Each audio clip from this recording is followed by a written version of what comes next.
Welcome to another episode. Welcome to another episode of Digital Classroom.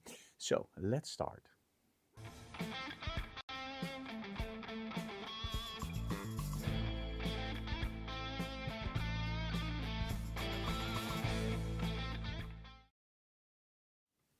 Awesome. Okay, so today it's not about lighting or photography, but it is a little bit about photography. Now, during the workshops, what a lot of people ask me, like, hey, Frank, how do you edit your images? What do you do with your images? And overall, people are a little bit like, really, is it this little that you do to your images? In my opinion, when you shoot an image in the studio or on location, the image should be 99% great. You shouldn't need any Photoshop or Lightroom or whatever.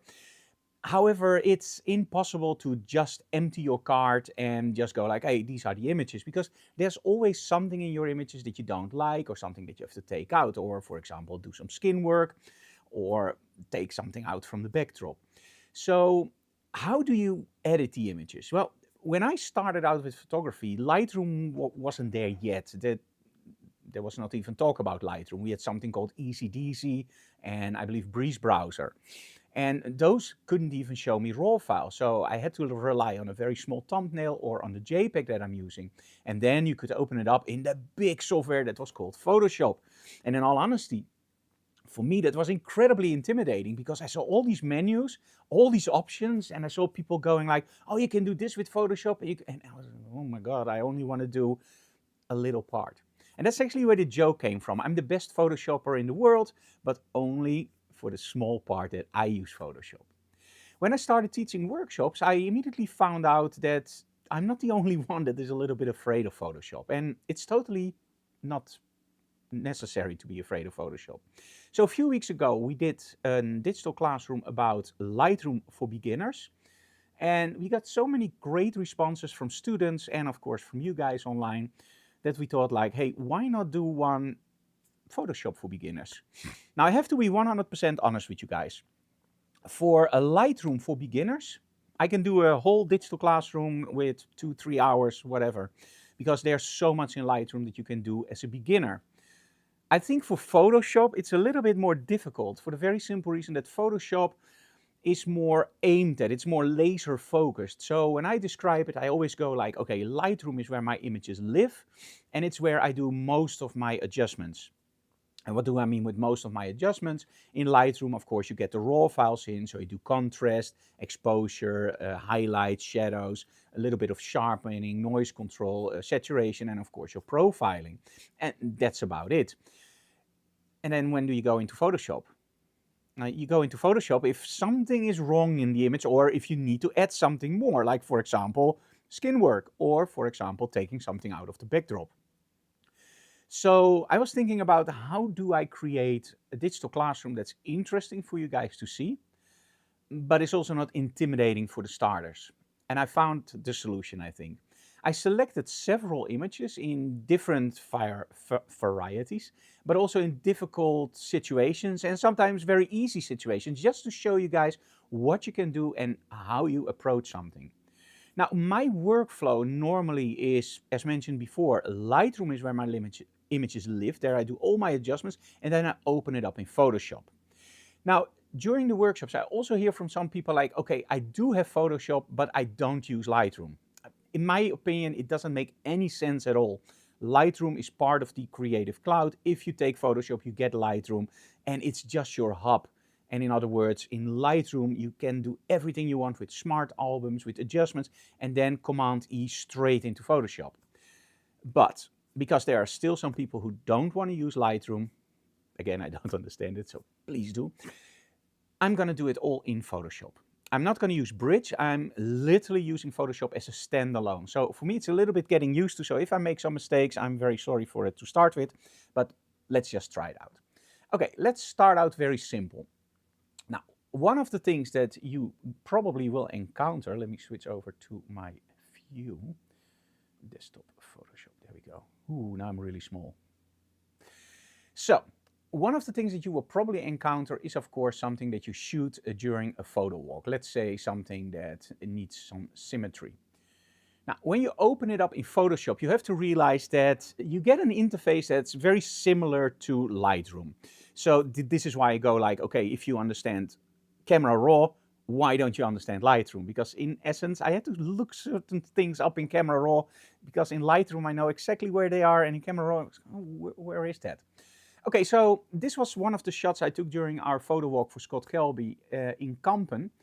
And this is straight out of the camera. So I reset all the images you're seeing today to straight out of the camera. In other words, no adjustments done. When I look at something like this, I go like, okay, very nice. The first thing I'm going to do is, of course, do my pre-work. And I'm going to do that in all the images. I'm going to tell you why I do it and how you can do it. But also do remember, it's all personal. If you want something else, great, do it, because otherwise everybody looks the same, right? And we don't want that. The first thing I will do when I look at this image is it's a little bit dark. So let's open up the shadows. Now, I like it a little bit over the top. Now, also because this is YouTube, I am doing everything just a little bit more than I would normally do, because I know the compression in YouTube is actually a little bit worse than you might hope for. Now, I already am adjusting my image, but is that the right way? For me, it is, because I already did one thing first. And this is the cool thing. When you start out with Photoshop, this is probably not the way it's set up. Please make sure that you do. Type here in Adobe RGB 1998 16 bits. If there's something else there, probably is, because I don't know if you're using a 60 megapixel camera. Open this up and then go for your workflow and make sure, absolutely sure, that you open it up in Adobe RGB 16 bits. You don't want to open it up in 8 bits, and I highly prefer Adobe RGB compared to, for example, sRGB or Display PR3 or ProPhoto RGB. I do want to explain a little bit about this. These are the defined color spaces. Now, I'm working on a BenQ monitor, and the BenQ monitor is hardware calibrated. It's a great monitor, very color accurate. I love to work on it, and it means that I know I'm working in an Adobe RGB color space. That also means that when my monitor is calibrated for Adobe RGB, I will open up my images in Adobe RGB. Now, don't confuse this with your color checker that you're using in Lightroom, because that profile, for example, Gkoto GT200, that's what I call it when I make a profile with the color checker with that strobe, that's not one you use in Photoshop. Photoshop and Lightroom, as soon as you export, you're using profiles in color spaces. So you have your calibration for your monitor, that's literally for your monitor. You have your color checker, that calibration you only use in Lightroom to select that profile or that preset, like I explained in the Lightroom video. And in Photoshop, you determine, and when you export from Lightroom, of course, you determine in which color space you work. So in other words, when you go into your color spaces and you go like, okay, oh, wait a minute, I'm working with my GT200. Never do this. Don't go looking for that GT200 profile. Find, there we go, and select that one. That will give you terrible, terrible results as soon as one of your clients opens up the images. We call that wrong color management. So Adobe RGB to define your color space. If you have a cheaper monitor, sRGB. If you have a monitor with P3, for example, the middle class BenQ monitors, or other brands, of course, you select, of course, the P3. If you're in doubt, check the manual of your monitor online and see what color spaces are covered. Often you see sRGB 100%, P3 a certain amount, and then Adobe RGB. And as soon as you see Adobe RGB, you will probably select Adobe RGB. The 16 bits per channel is very important. Now, when we look at all the adjustments we do in Photoshop and Lightroom and any converter, we are doing that destructive. So as long as we're working on a raw file, we are doing non-destructive work. So in other words, if there is detail in the shot, I can get it back without too much sacrifice, a little bit of noise, of course, but that's okay nowadays. As soon as we are committing to that image and we open it up in Photoshop, that's when we start to work destructive. In other words, everything I change, so if I use curves or whatever, it will take away some of the bits. When you work in 8 bits and you use curves and you use it on 3 points, you already see your image falling apart. When you use 16 bits, you have way more information, and it's a lot more. It's not double, it's like, I believe, 10 or 20 times more information. So that means that you can push those curves a lot more.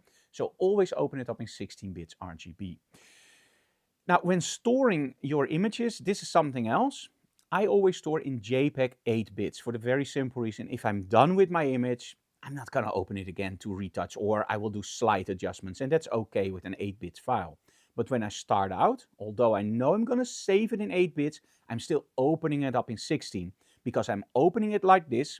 Then I start retouching it, and it becomes already a little bit more broken up, and then I save it as an 8-bits file. But at that point, I don't lose any information anymore, because that's in my retouch process. Okay, so make sure you do the full resolution open, 16.2 megapixels. Then the DPIs. Okay, this is something where a lot of people struggle with. You have to realize that the DPI isn't really important. Nowadays, we mostly publish for digital billboards, for digital stuff, and at that point, it's okay that you just use 300 or 72. Now, when you are publishing for print, now the DPI becomes very important, because it actually tells you how large can you print with this resolution. So if your client tells you, I need a print on 72 DPI and it has to be 1 meter by 2 meters, you change this to 72 DPI, and then you know exactly with your resolution, do I fit it in 1 meters by 2 meters, or do I need to do some upscaling with super resolution or Topaz or whatever software you want to use. So the DPIs in the past, it was super important because everything we delivered was for print. Nowadays, it's more like you know how large you can print, but I don't use it anymore. Okay, let's go back to this image. The highlights I always pull back because I love detail in the sky. And then I just flatten the image again a little bit with my contrast, or in other words, I compress it more. Now, as you can see here, it already gets more oomph and more bite. Now, it was a very, very dark day, so let's give it a little bit more saturation. Now, in this case, I don't remember the color temperature. Now, let me first explain what is color temperature.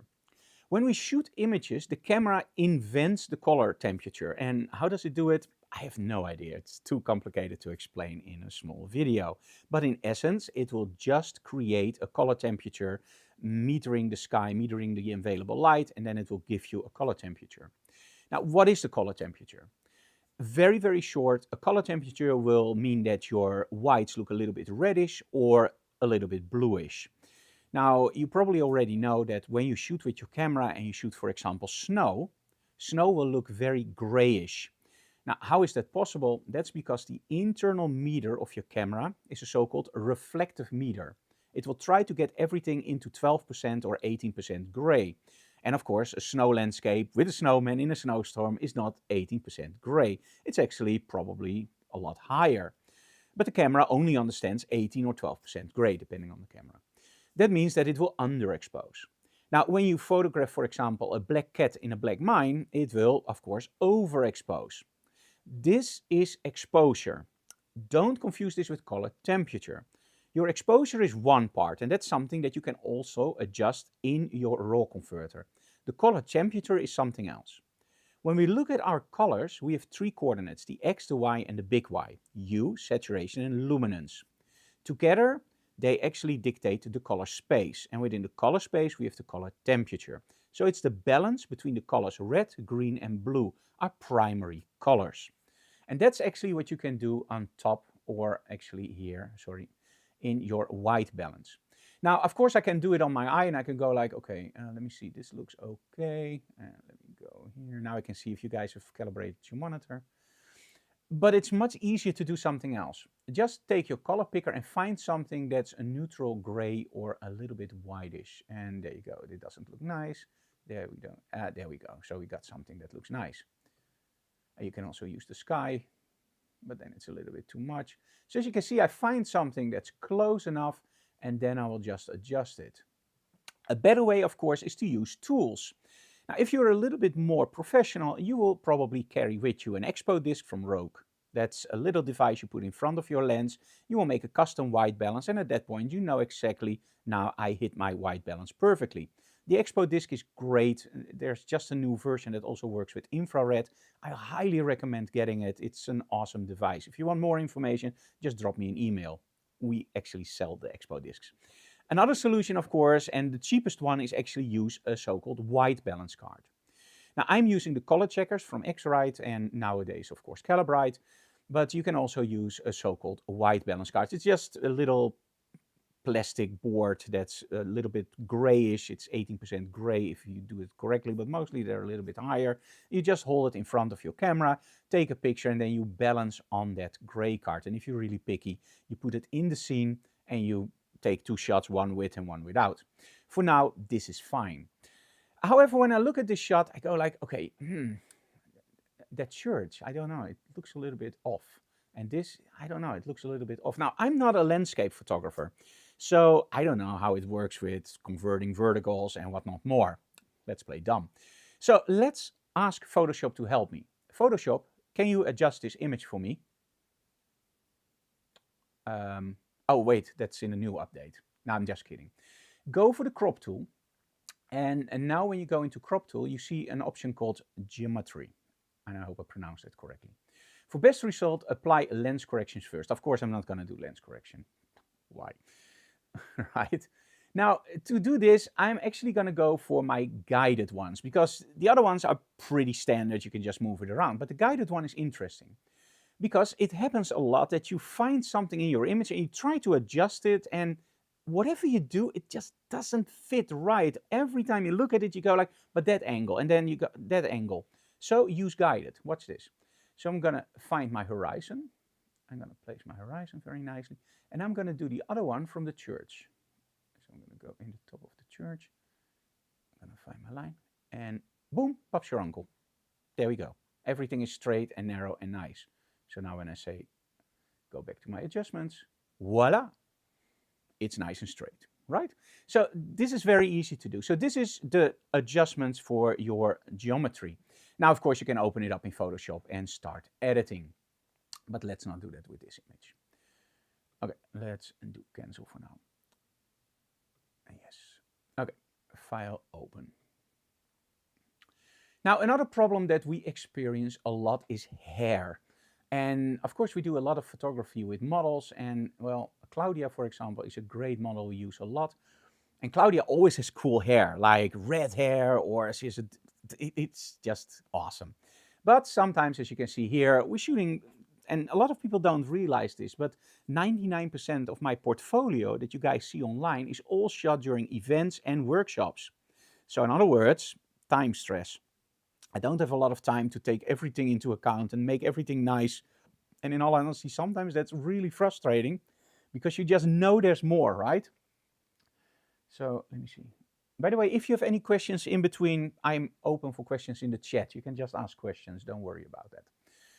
Okay, now when I look at an image like this, I go like, I don't really need to change anything. I can try a little bit with my shadows to create a little bit more shadow detail. Highlights are spot on, so I don't need that. Maybe a little bit contrast. And when you do contrast, also open up your exposure slightly. But this is one of the things why I always promote using a light meter and a color checker. You know, and the color checker, of course, is now not taken into account. So sometimes you will see some weird color temperatures. But when you have a light meter, you know exactly sure that your exposure is always spot on. And as I mentioned before, when you look at accurate colors, they have 3 coordinates, the X, the Y, and the big Y. And the big Y is luminance, and that's actually what your light meter does. So let's open up this image into Photoshop. And there we go. So as you can already see, this is the problem for me. Now there are a few ways you can do this. Let's go to 100%. The first thing you can do is take your lasso tool, yeehaw, and select an area that's a little bit wider than what you need. And there are 2 ways to approach this. The first one is just use generative fill. And then I found out that that's not available. Why not? Huh. Okay, that's not planned. I am streaming, right? Yes.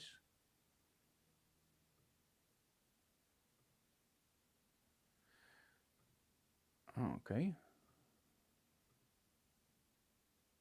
This is weird. Okay, let me try that one more time. Open.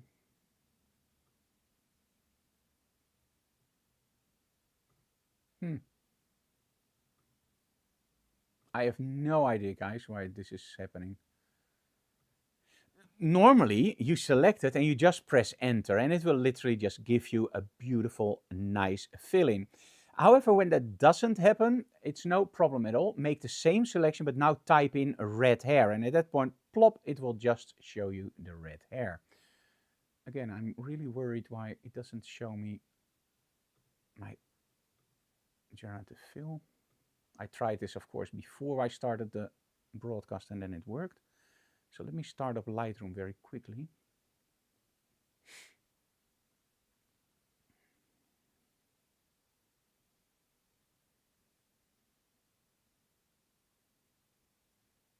To see if I'm logged in and everything. I'll switch back to my main camera for now. And as far as I can see, I'm logged in. So that shouldn't be the problem. Okay. One moment, guys. I'm trying to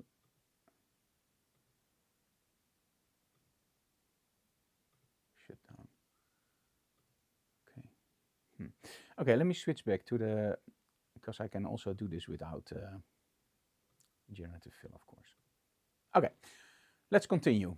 So generative fill, just type it in, close your eyes, imagine it worked. Isn't it awesome? Yes, it is. Have to make the best of it, right? Okay, another thing that's really nice. And you can actually do this in the RAW converter. And I actually prefer to do this in the RAW converter.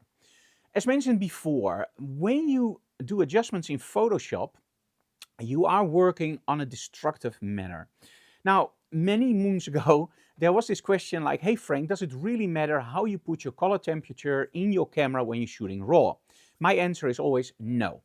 For the very simple reason, if you're shooting RAW, you are capturing the raw information of your sensor.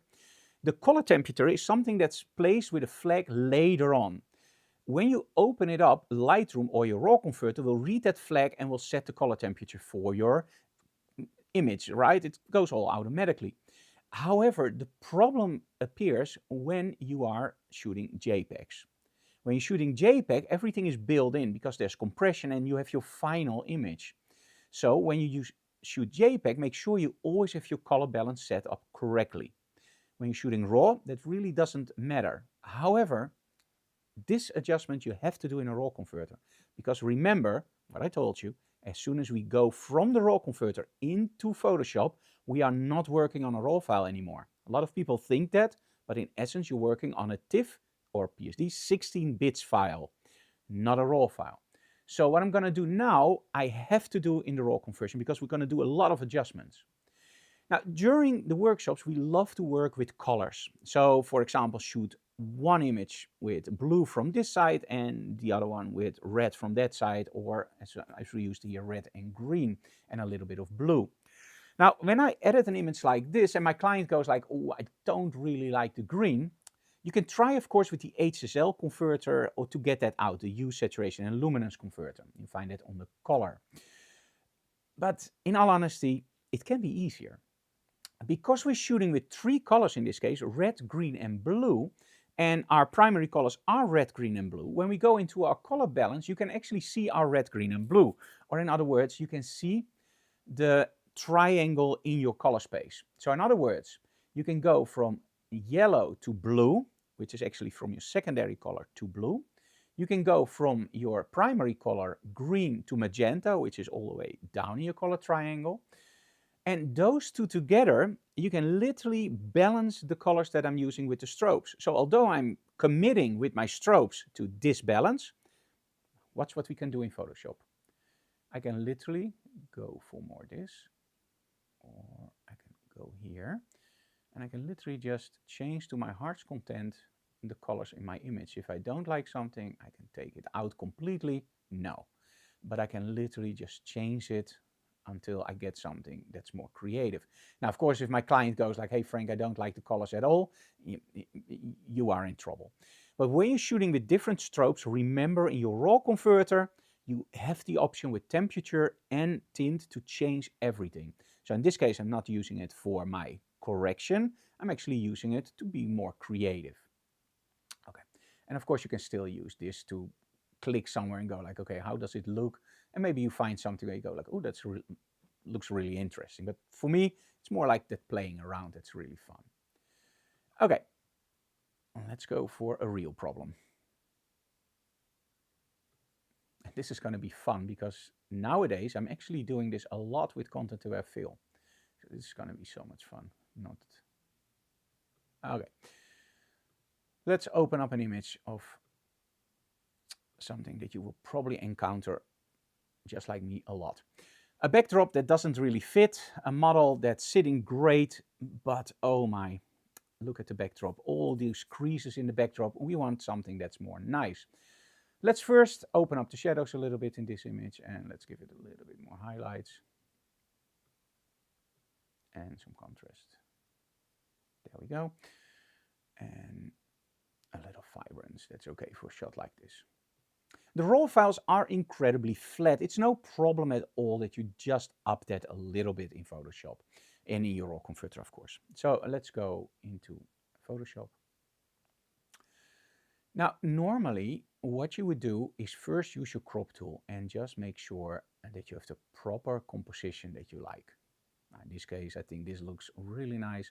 Let's make it a little bit more tighter. Or in this case, let's not. Let's keep it like this. Okay. Now, normally nowadays, what I will do is I will take the lasso tool.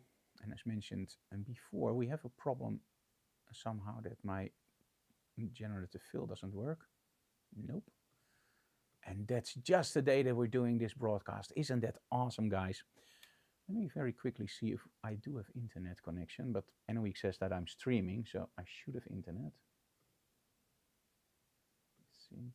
Yep, I have no problem at all with internet. Okay, so what I would normally do is I will select this and then I will use generative fill to open it up. But you can also do, of course, your content aware fill. So let's do that way. There we go. And now what I will do is I will just go through my image and I will find everything that I don't like in my image. Like, for example, this reflection is not something that I want in there. And so I'm going to select this.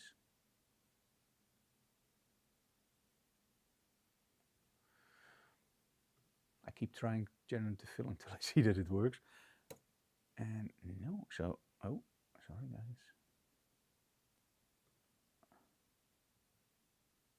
Oh, this is very frustrating to work. There you go. Yeah, it's okay. Bear with me, for now it's okay.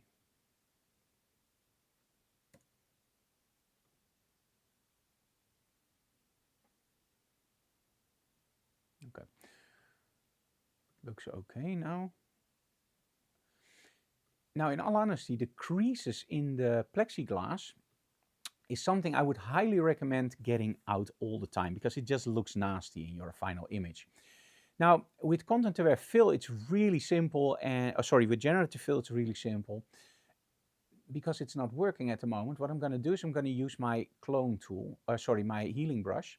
And with the healing brush, you have to be careful. As you can see here, I'm using the healing brush as a sort of UFO. I just pushed it in. And over here, up in here, you can literally just change the angle under which it samples. And you can change it for round and for this.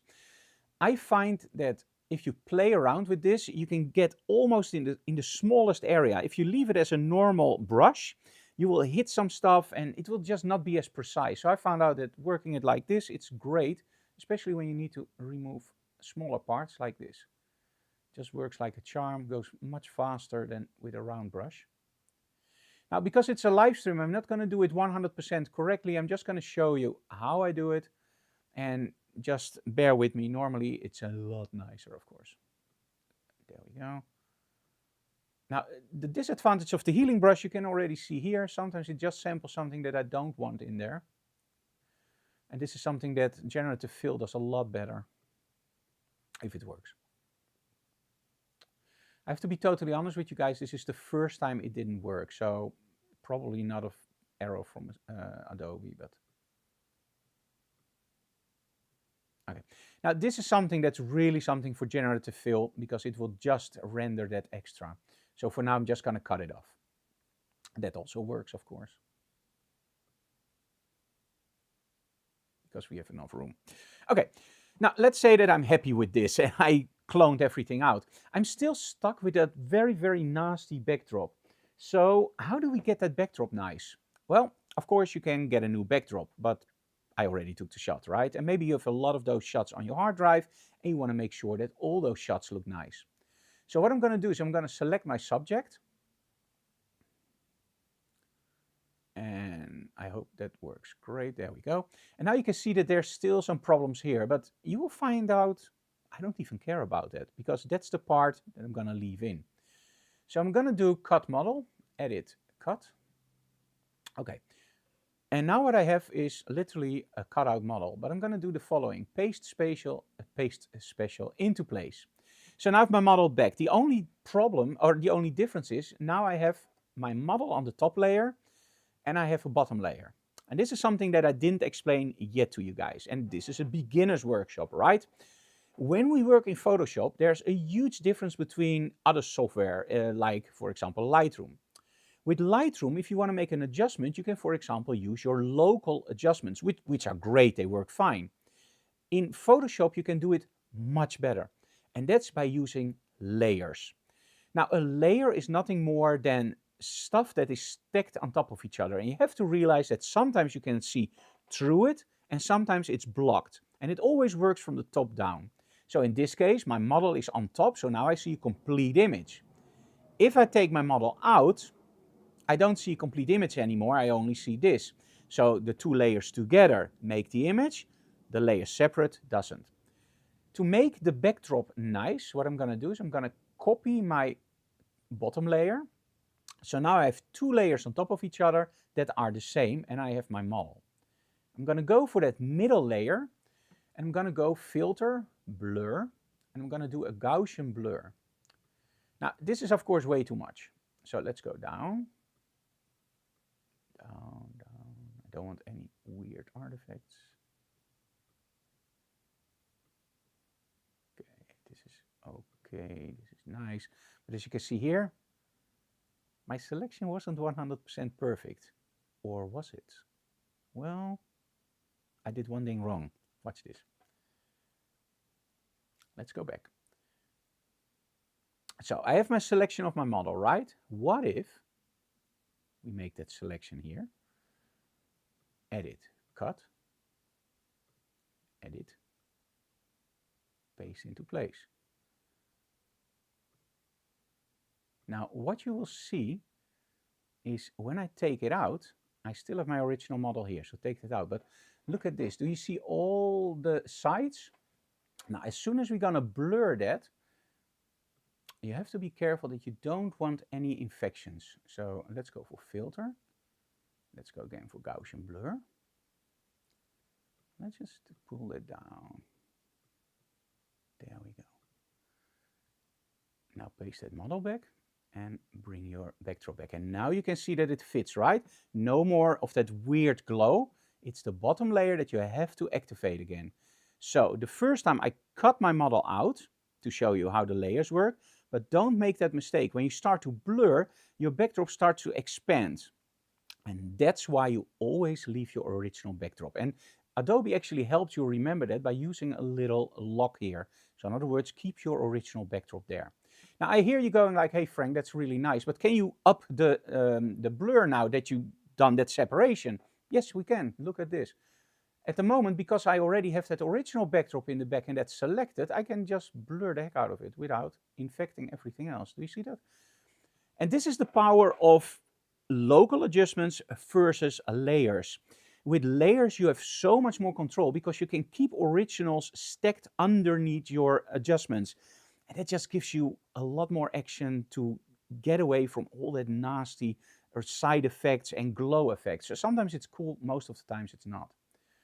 Okay, now when I look at my image, and sometimes you will find out that when you zoom in, and I think on YouTube, I don't know if you see it, but you have these nasty stripes over here. So it's some sort of solarization, like there's just, it doesn't look smooth. And that's because, simply explained, there's not enough bit depth there because we used a lot of blur. Now, what you can do to solve that, it's super simple. Go for noise and go for add noise. And then, of course, not like this. Just do 1%, but make sure it's Gaussian noise monochromatic. And now when I turn it on and off, all those nasty stripes will be gone. And again, on YouTube, you will probably not see this. Get a backdrop that's gray and it will immediately show up in your own images, all with blue like this one. You will literally just see it right away. Now, this is one of the problems with the, how do you call it, compression of YouTube. Now, let's see. I'm still not happy with the bottom because it looks terrible, right? Now, when I told you about layers, I told you that the layers are stacked on top of each other. So you have the top layer, which in this case is our model. Then we have that blurred layer, which is blurred like crazy. And then, of course, we have the original layer where nothing happens. So when we take the blurred layer in, you can see that the model is a little bit weird. When we take the top layer, everything looks fine. But then when I take the bottom layer out, you get that nasty glow effect that I showed you in the first setup. So in other words, we need them all together. But when I look at the shot, I go like, oh man, this looks really weird. It's so soft here and I'm losing my shadow. The backdrop is nice, but the front should be a little bit nasty, right? Because it's sharp. Now, this is one of the things that I hate about artificial intelligence and creating images. It's the sharpness. It's the depth of field. It's often a dead giveaway that it doesn't really fit. And it's getting better, but look at your depth of field. Look at your circle of confusion and your light fall off, and you will find out that it doesn't really work that way, like in real life. So how do I solve this? I know, of course, that this one is great in the bottom, but the top one is bad. This one, okay. Now, in the past, what I would have done, and I kid you not, is use an eraser, because I didn't understand Photoshop. So I would take an eraser, and I would go like, okay, so what I did understand was that in the top part, we can change the opacity of the eraser.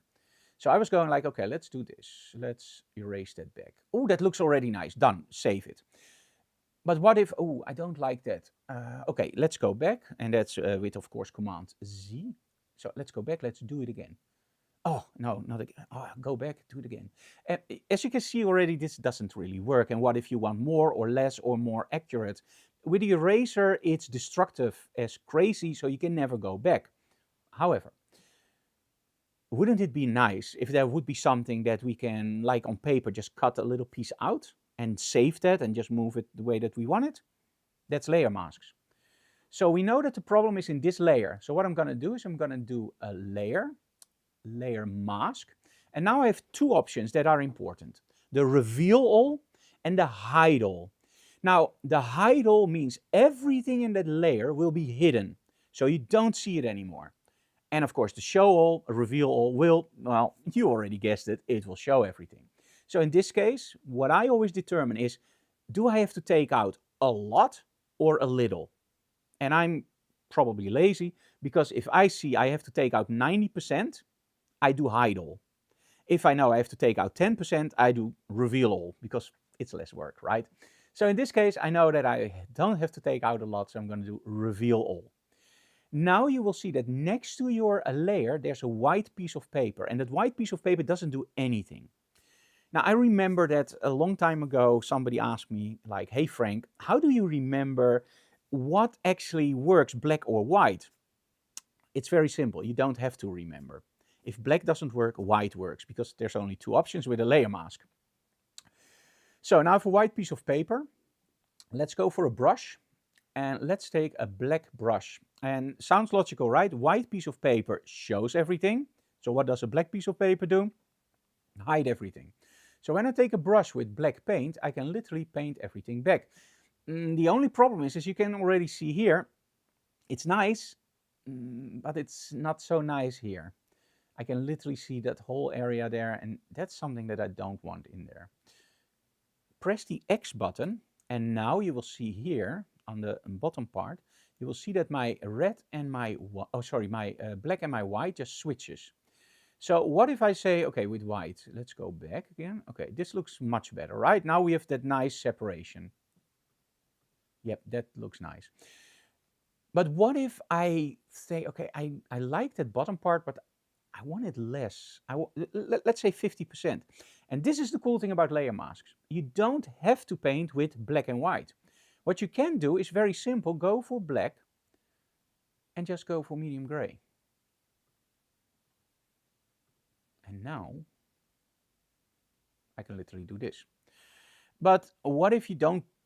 Oh, Frank, this is way too difficult. I want to keep it on black and white, please. Okay, no problem at all. Go for black. And let's say in this case, let's first create a problem. There we go. Okay, let's go for white. If you don't want to go for 80% gray or 50% gray, depending on what you want, and you find that difficult, and I understand, of course, there's an easier way, and that's called opacity. And it does actually the same. So just lower your opacity, and you're actually lowering from white down or from black down, depending on how you look at it. And now I don't take out all, but just a little bit. The more I press, so in other words, if I keep pressing and moving, it doesn't add up. But as soon as I press my mouse button again, now it builds up. So if you have one area where you want more, just press that mouse button and keep erasing. If you have one big area, keep the mouse button pressed and just move it around.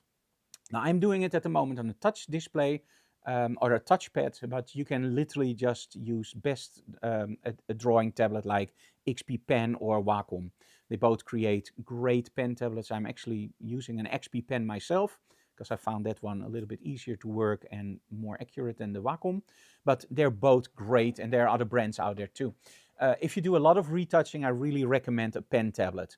If you are doing similar work to me by just doing the skin work and just mostly adding color to your images, you're fine with a touchpad. But also with me, when I'm doing more accurate work, I prefer to use a pen. Okay, so cleaning up your backdrop, very easy, saves you a lot of money in background paper. And as you can see, it looks really nice. It looks almost real. How about that? Okay, let's go a little bit further. Let's open up. I wanted to show you guys something. Let me see this one. Okay. Now, a question I get a lot from people is, how do I get the smoke so incredibly sharp and the model isn't sharp? Now, there are a few things that you can do with your model, and that's actually in Photoshop itself. You can cut her out and select her, of course. But in your raw converter, you could, of course, already start with clarity. The only problem is, as you can see here, the model also gets clarity. And in the case of Isabella, that's not really a problem. She has perfect skin. But, of course, you can also do that in Photoshop or in Lightroom, because also in Lightroom and in Photoshop, in the raw converter, you have select subject. Look at this. So I don't have to go into Photoshop. And again, if I can do it in the raw converter, I highly prefer doing it. So I can do it here. And in this case, I have selected my model and I can do invert. So now I've selected the backdrop and I can just literally go into my adjustments and just, oh, sorry, now I do something wrong. There we go. And add some clarity to the backdrop and some texture. As you can see here, works like a charm. No problem at all. And now you get that nice fluffy smoke. You can even use dehaze a little bit. Although with dehaze, I'm always a little bit careful when I do select subject, because in essence, you could run into problems with the edges of your model, that they start to glow a little bit. In this case, it works fine. So no problem in this case. Okay, let's open up the photo, because there's a lot of problems in this shot. Now, sometimes it happens that you calibrate your monitor and you look at your images and everything is fine. It looks great. You don't see any problems at all. And then you bring your images to your parents and they still have that old, nice laptop where you open up the desk and it will start to be not black, but sort of light gray. You close the lid and it becomes black again. And while you do that, you look at your image and you go like, oh my, I forgot one of the power cables. Tip number one, if you work in the studio, make sure you use high contrast power cables, for the very simple reason a lot of people, including me when I started out, will use black power cables because, well, you don't see them in the studio, so you don't see them. The problem is, if you don't see them, it could happen that they're still in the image, but you didn't see them on your monitor because your monitor is calibrated. Now, a calibrated monitor doesn't mean that you don't see, a calibrated monitor doesn't mean that you see everything. You see everything as it's supposed to be.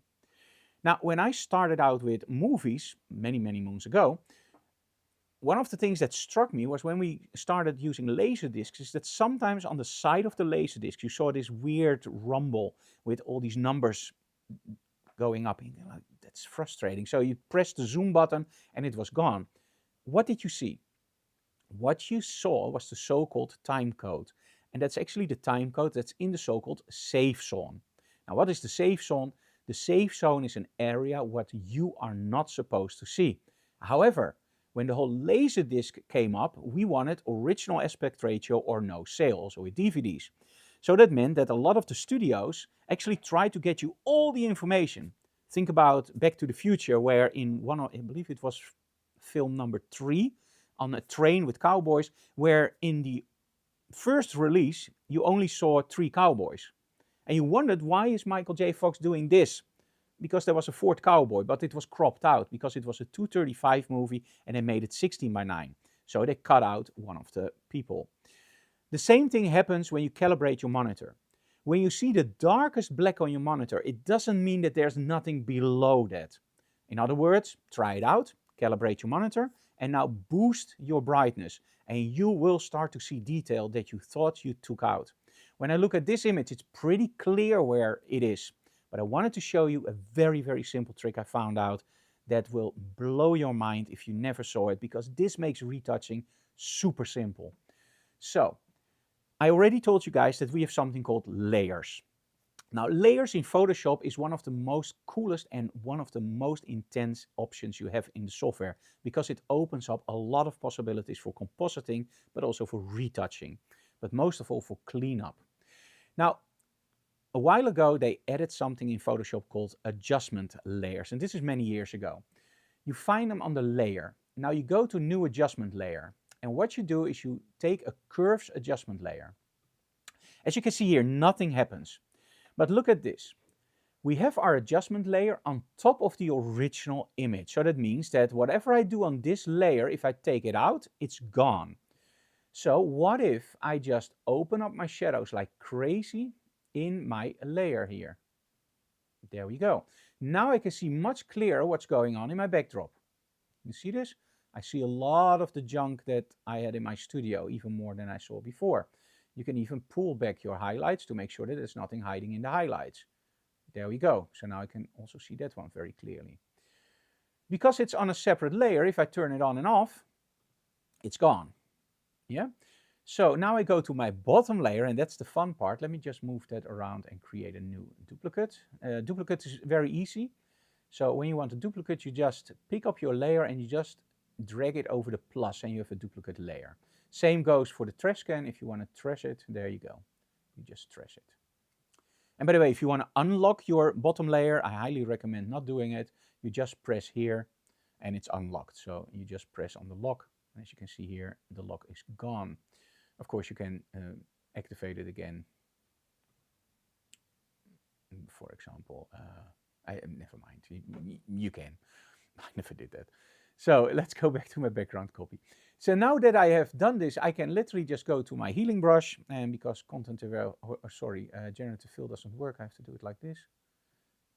And I'm taking this out, and I'm gonna take this out. I'm doing it very rough again, guys. Don't judge me on my retouching during a live stream, because of course normally we do it much nicer for our clients.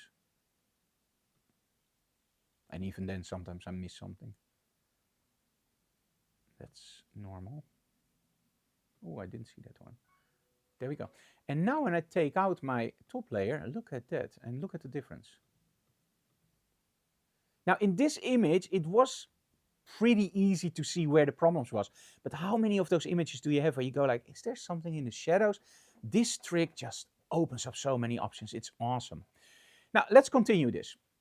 When I look at this image, I go like, okay, nice image. Let's flatten my image. So what I do now is I'm actually just pushing that whole piece of paper again to 1. So now I have my image. Now, this is something that a lot of people tell you guys not to do. For the very simple reason, always keep your separate layers because you can go back. And in all honesty, I totally agree with them. The problem is that doesn't work for me. I have a very fixed workflow. That means that I open up my image. I will do my adjustments in Lightroom, then I go into Photoshop, and in Photoshop I will do skin work, I will remove stuff from the backdrop, and I will do, later on, I will do my tinting, often in the same program. So for me, flattening layer just means, okay, I'm done with this part, flatten. The main advantage of flatten your image is that it doesn't take any more memory. And when I started out with photography and retouching, we didn't have the computers that we have now. Now I feel really old. But we had computers that you still use that little thing, and they started up in about 10 minutes. And then you opened up Photoshop, and that was another 10 minutes. And then you opened up your photo, and a week later you could, okay, I'm a little bit overacting, but you know what I mean, right? It was slow. So when I started with medium format cameras, and at that point that was just 22 megapixels, I already found that my laptop was going a little bit slower and slower. And then when I had to test the 100 megapixels from phase one, my laptop, it worked, but I just found out that when I had layer on layer on layer, it became slower and slower. And that's the point where I started to go like, okay, I don't need that layer anymore, just flatten the layer. The main advantage of flattening your layer every time is you know you're working on the complete image. And especially when you start out with Photoshop, I think it's actually very smart to just flatten your layers every single time. Because even me, it happens all the time that I run a filter and I go like, why is only part of, okay, I forgot to flatten my layers. Because filters often only work on one layer. So when you have an image like we did before with the cutout and the nice smooth backdrop, if you run a filter and you run it on the wrong layer, well, you only have one layer that is filtered. Now, when I look at this image, I go like, wow, it is great, but I like a little bit more light on the face. Now, in a moment, I'm going to show you my favorite two plugins, but for now, I'm going to do it only with Photoshop. Now, Photoshop has layers, and layers are great because it means that you can play around with layers. And it also means that sometimes layers can be something else. And something else means control. Let's create an empty layer. Now, the first thing you will see is I will get a pop-up dialog, new layer. Now, you might wonder like, hey, why does Adobe ask me what I want to do with a layer? I just want a new layer, press OK. At that point, you're missing a very, very important part. You can choose color or mode. In this case, just bear with me, use the mode soft light and fill with neutral color gray. This is the option you only get when you select, for example, soft light. Now you can fill it with a neutral gray. Now, there's one thing in Photoshop that I didn't explain yet. Oh, there's a lot of stuff that I didn't explain yet, but we're building it up. When we look at layers, there are certain ways of using a layer. And we call those the blending modes. Think about making a smoothie. You have your cup, you have your fruit, you have your drink or whatever you want to do. You put it all together in the blender. And when you look at the blender, it's not blended together yet. You just see a mess and you can't drink it, right? Because you will choke on the banana or on the strawberry. So you press the button on the blender, it starts to blend together, and now everything is nice, one smoothie. That's exactly how Photoshop does it. And we call that blending modes. Now, I already told you I'm the best Photoshopper in the world in my workflow. However, if you ask me what do blending modes do, I don't have a clue. I remember I once asked it to Bert Monroy when I visited him, and he had to bring out Photoshop version 1.0 to show me what blending mode do, and I still don't know. So, but let me show you what it does. So when we do normal, we just have two modes on top of each other. And that's easy to explain. Just take an eraser. And what I will do now is, there we go. Let's do the eraser on 100% so you can see the difference. You can do some really creative stuff with this, and it doesn't make any sense. So there we go. Now, of course, we also have other blending modes, like, for example, darken, multiply, color burn. What I just advise you guys is just go through them and just see if there's something that you like. It sounds weird, but in a moment we're going to do some fun stuff with layers and blending modes. But here you can see overlay, soft light, hard light. With neutral gray, it doesn't really change until you go to hard light. There are some minute changes, but not a lot. Now you might wonder, like, Frank, it's cool that you create a layer that does nothing, but what's the fun in that? That's the cool thing about blending modes. Now, as you can see here, we have a neutral gray layer, and that means we have a middle gray layer. Now in Photoshop, you have to realize that middle gray is 128, 128, 128. So if you ever want to create something in a brush that's medium gray, 128, 128, 128. So let me show you. If you go here and you want to create something, you go here and you make sure that it's 128, 128. Ooh, that was lucky. You can also type it in, of course. Okay, so now that we know what's middle gray and how to create it, and you might wonder, why did I explain how to create it? Well, that's the fun part. If you don't use 128, 128, 128, you will start to see something in your layer. Watch this. So in this case, I'm going to choose black. Let's keep it simple, black and white. So I'm using black. And as you can see, and I'm moving on my layer, there's not really something happening. Do you see that? Yeah. What's that? Well, that's because I'm using an eraser, Frank. So in this layer, again, nothing happens. But wait until we switch it for the brush. Ah, look at that. I'm creating more contrast. This is cool because I don't want it in the face, but maybe I want to create a little bit more oomph in the smoke. A little bit less separation there. So I can even out my details. There we go. Now, let's say that I want some more highlights. That's also possible. Let's switch over to white. And now I can go over some areas that I want brighter, for example, the face. The nice thing about this technique is it's very, very soft. So you can, of course, create a separate layer and do it all with curves and then combine it. But often curves will give you a little bit more contrast in your image, and sometimes you don't want that, like, for example, on the face of your model. So how does it look? Well, pretty huge difference, right? But is there an easier way? Yes, of course there's an easier way. There's always an easier way, right? Let's go for layer. Let's go for a new layer. New layer. Let's go again for soft light, neutral gray. And in this case, I don't want my model to be brighter. I want everything to go darker. I want to create a vignette. Now, of course, we all know in our RAW converter or in Lightroom or in Camera Raw, you can create so-called highlight vignetting, which means from the center, or sorry, from the sides, it just creates to the center. But what if I don't want it all centered? What if I only want the face of my model and everything else dark? That's something that you can do with local adjustments in Lightroom, but in Photoshop, it's so much easier. You need that soft light layer. That's without a doubt. Now just go for your marquee and go for your elliptical marquee tool. And by the way, if you want to change your menu, just press these three buttons over here on the bottom. And as you can see in a moment, you can do edit toolbar and you can change to your heart's content. I mostly keep them on standard.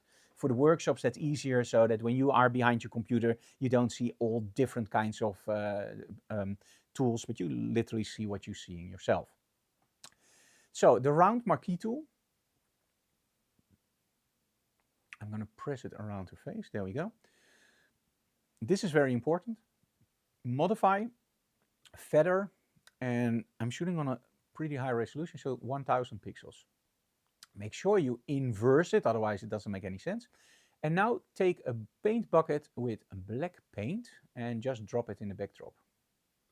And there you go.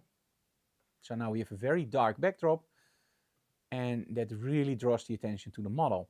Now if you go like, hey Frank, but the model is still really dark. Yes, go to your bottom layer and now go for image adjustments, curves. And now you can make your model really jump out and create the contrast that you need. There we go. See? So it's very easy to work with layer masks and with this, especially this layer is awesome. The soft light neutral gray layer is over the years one of my favorite tools to work with to create real depth in your image. But of course, we need some more oomph in our image. So let's try that.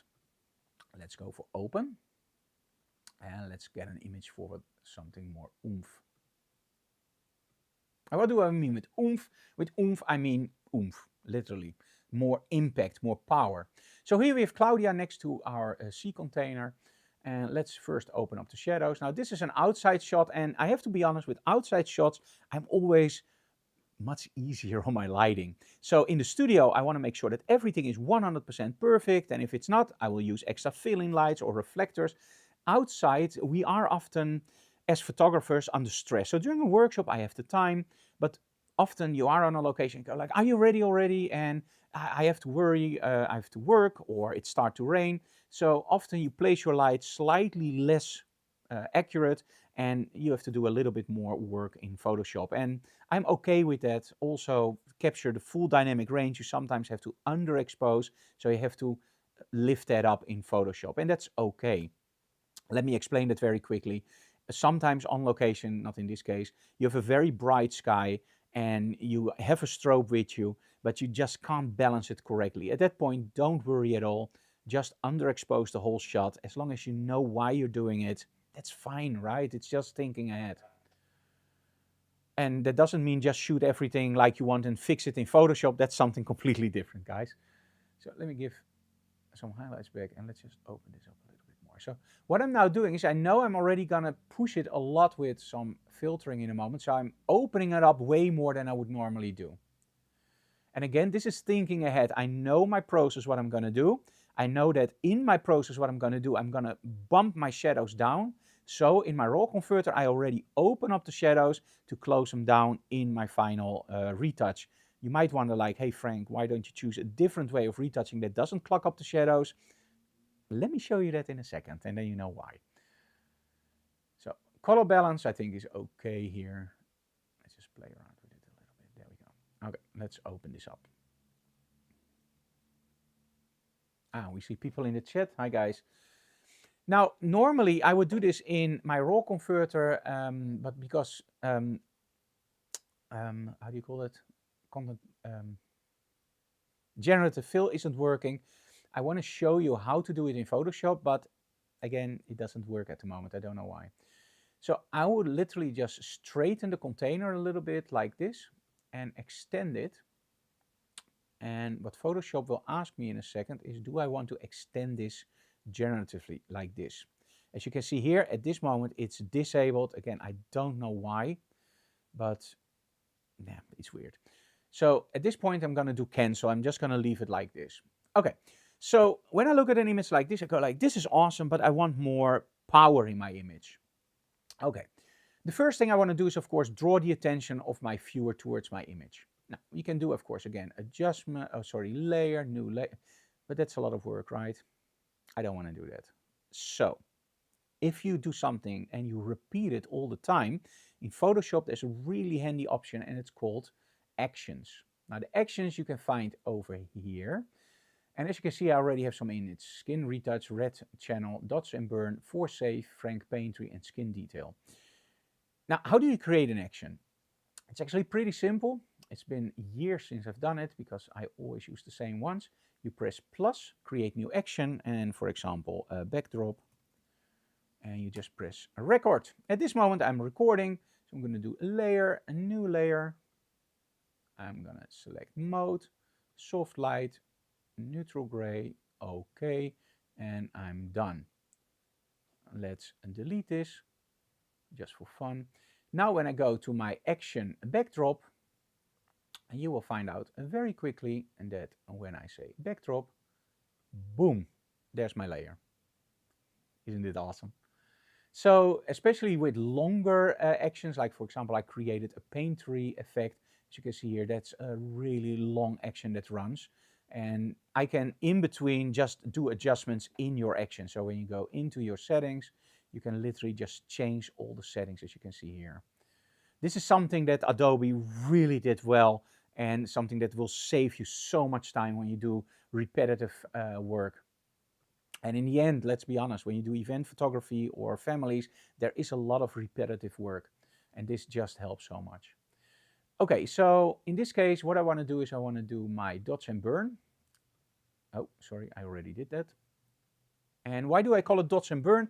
Because in essence, it does a little bit the same as you did in the darkroom with dots and burn. With dots and burn, you use a little bit of a brush and you just go over the print, and then you can make stuff darker or lighter. I always found it magic.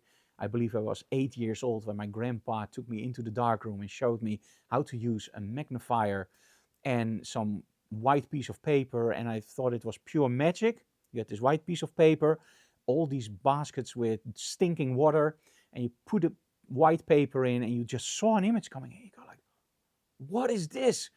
And the weird part is that under the magnifier, of course, you saw the image on the white paper. And my grandpa said, just move this around and you will block the sky and it will be darker. And I was going like, yeah, sure. And then when you did it a few times, you had so much control. So when people tell you that they didn't Photoshop in the past, yes, they did. They Photoshopped the heck out of an image. The only problem was, it was very difficult because if you did it wrong, you had to tear up your photo, throw it out, and then do it again. And you probably understand with all the climate stuff that that's not smart nowadays because chemicals are really bad for the environment. So that's a shame. I love analog photography. Okay, so first let's make it smaller. Command minus will make your image smaller. Command plus will make it bigger. In this case, I want to make it smaller for the very simple reason I want to create a nice vignette around my model. So I'm going to go again for my circular marquee, and I'm going to pull that around my model. I'm going to position it a little bit better. There we go. Select, modify, feather the heck out of it, 1000 pixels. Select inverse, and again take that bucket with black paint and just throw it in. Now what you will see is, if I go to 100%, is that the attention of the viewer is immediately drawn to the model. Boom, there you go. Now, in all honesty, I think this is a little bit too much. So let's just, from 0 to hero, always start at 0 and then go up. I will tell you exactly why. Look at this image, you like it, right? It was at 48%. Now, when I do it from 100%, you will find out that I will probably end up at 68%. The funny thing is, always when you start at 100%, you end up higher. And this will bite you in the butt in the end, because you will lose detail if everything starts to add up. So start at 0 and build up to hero. Let's see where I end up this time. I'm not looking at my thing. I'm trying to look back. Let's see. I think here. 55. Okay. Still a little bit lower, but that's okay. And as you can see here, it hardly takes anything, but still lower. So always start from 0 and then build up to hero. And let's see how it looks. Great. Okay. Layer, flatten image. That's again my thing. If you don't like that, don't do it.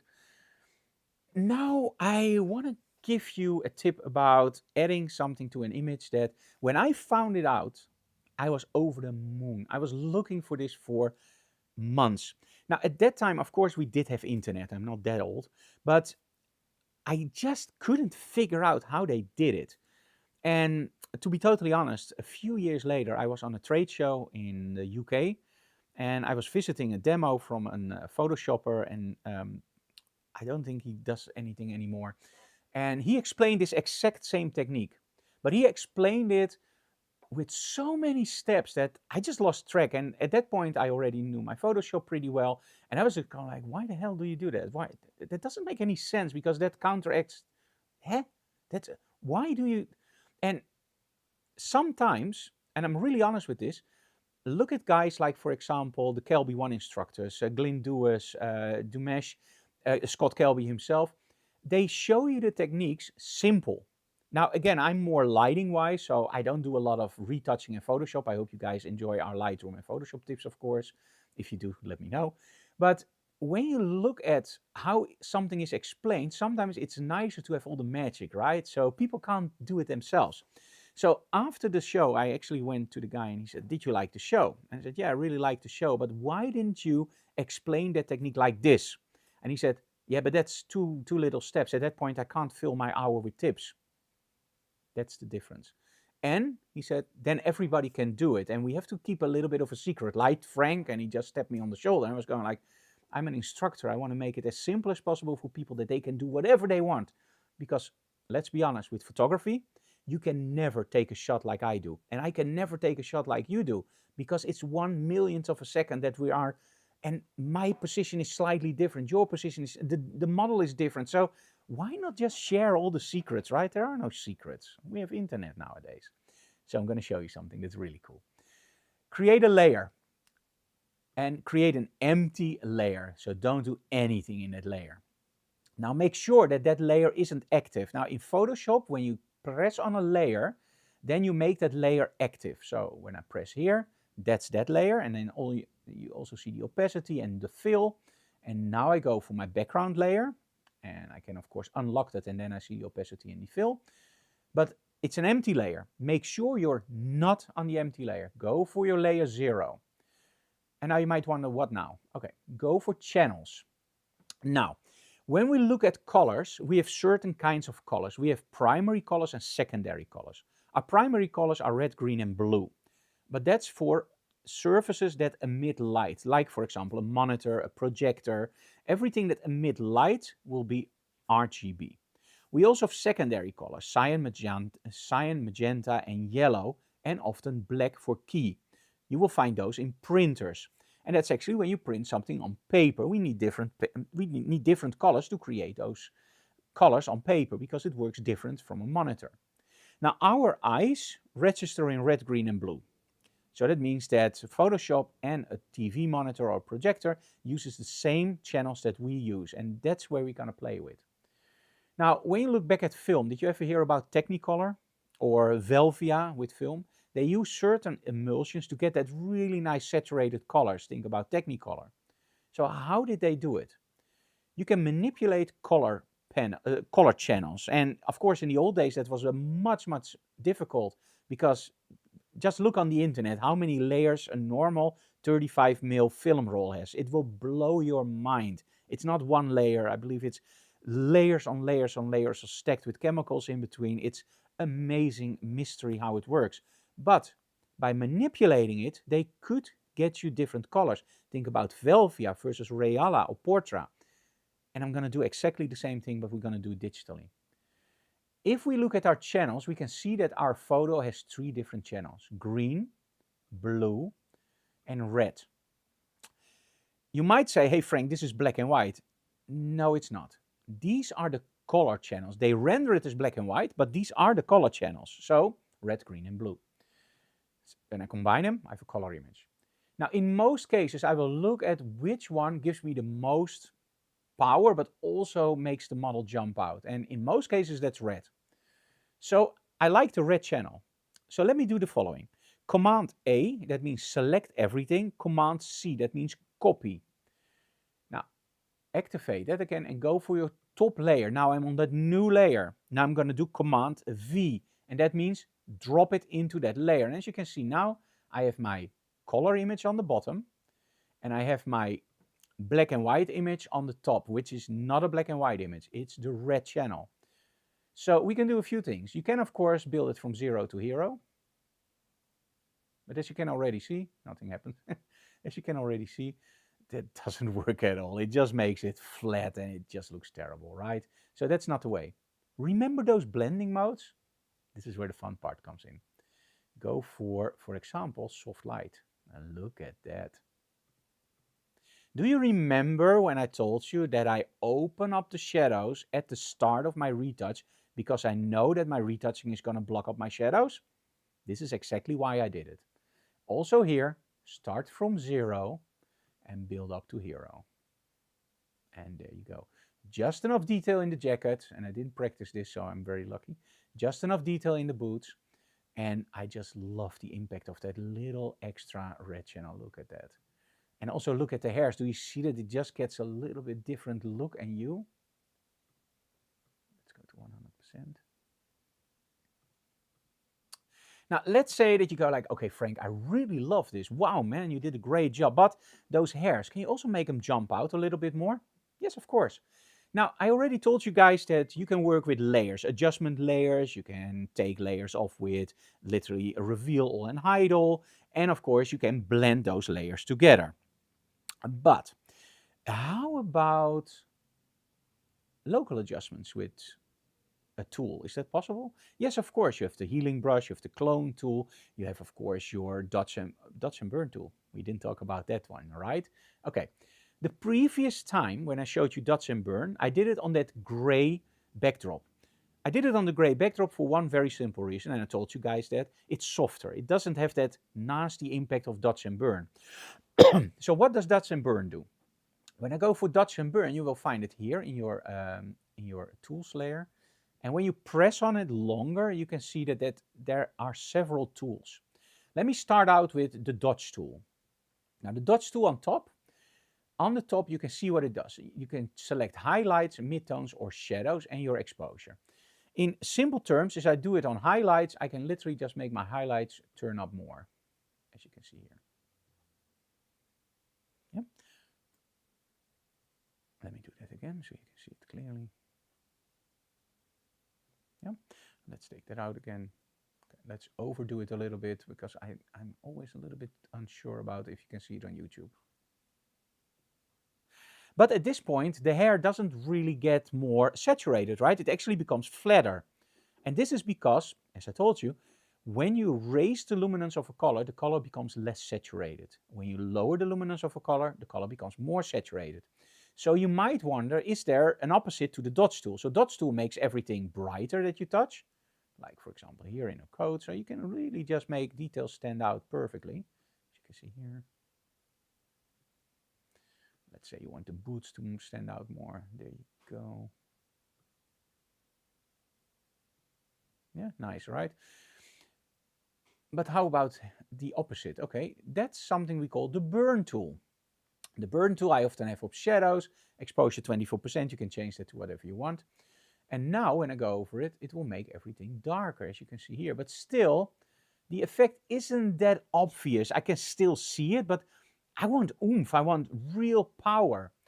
And there's a third tool, and that's the sponge tool. And the sponge tool has two options, desaturate and saturate. Now, when do you use desaturate? When you want to lower the colors. And when do you use saturate? When you want to open up the color, so you want more saturation. Now, when do you use the desaturation? Most of the times, it's when I use it is light fall off on the hands. Because what you often see in photos is that when you use heavy light fall off, is that the face is properly lit and then the hands become really red. And that has two main reasons. First of all, most models will do proper makeup on our face, but forget the hands. So that means that the hands already have a different color than the face. If you have great models, you will do both, of course. But then still, you have that light hitting the face on full blast, and then it falls off really fast towards the hands, and the hands are often lower in the shadows. As mentioned before, when you change the luminance of a color, the color will become more darker. So that means that those hands become bluish or reddish. It looks terrible. So what you do is you use your sponge tool on desaturate and just go very slightly over the hands, and that solves a lot of those problems. In this case, we're going to do it on saturate.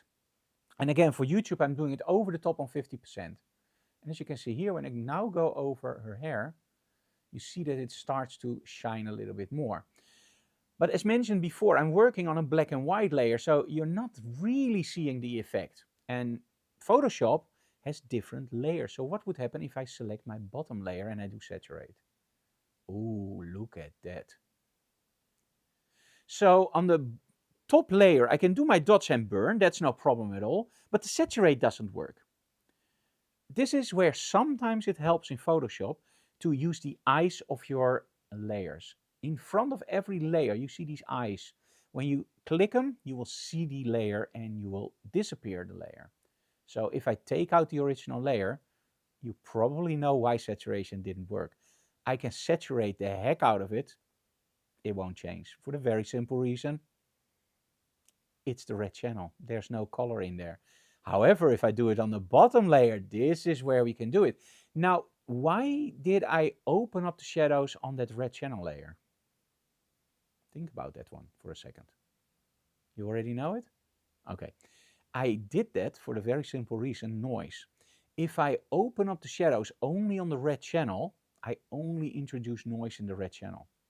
So if there's a lot of noise in my whole image, I will find the channel that has the less noise, and that one I can open up, right? But saturation you always do on that bottom layer. Opening up, I will prefer to do it on the top layer. With the highlights, it doesn't really matter. Okay, so let's do some more fun stuff.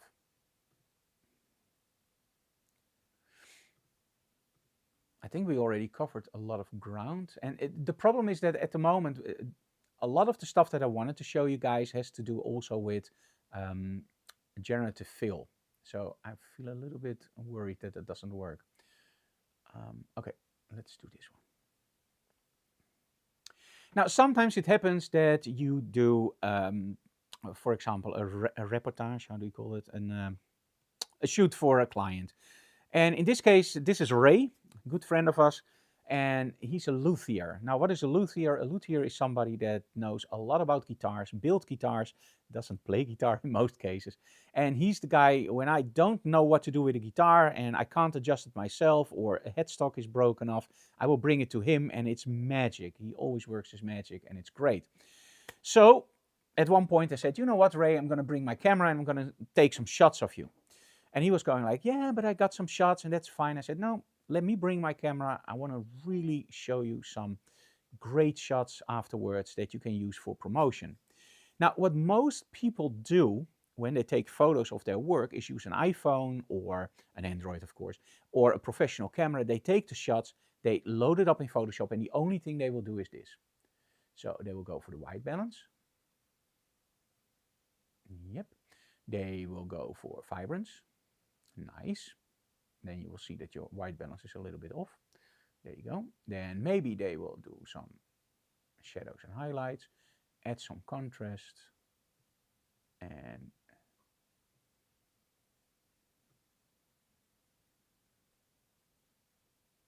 as you can see here, I like it on his face like this, but not on the guitar. And this is where also in Camera Raw you have local adjustments. So go for your brush and go over the guitar neck, head, like I'm doing here. And then just lower the highlights only on that area. And there you go. So now I have local adjustments on that area.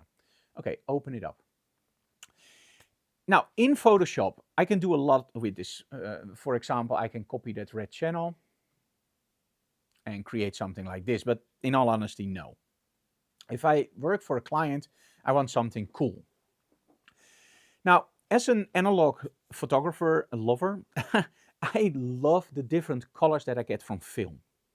Now, of course, with digital, we don't really can select film types unless you're shooting a Fuji camera, but then you end up with the JPEGs and we want RAW files.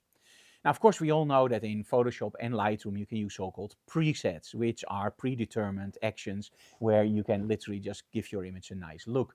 Let me show you very quickly. If you don't want to invest in any plugins that I'm going to show you in a second, you go for adjustments and, for example, for curves. And let's first add some extra contrast in the image. There we go. And this is why I did that white. Did you see?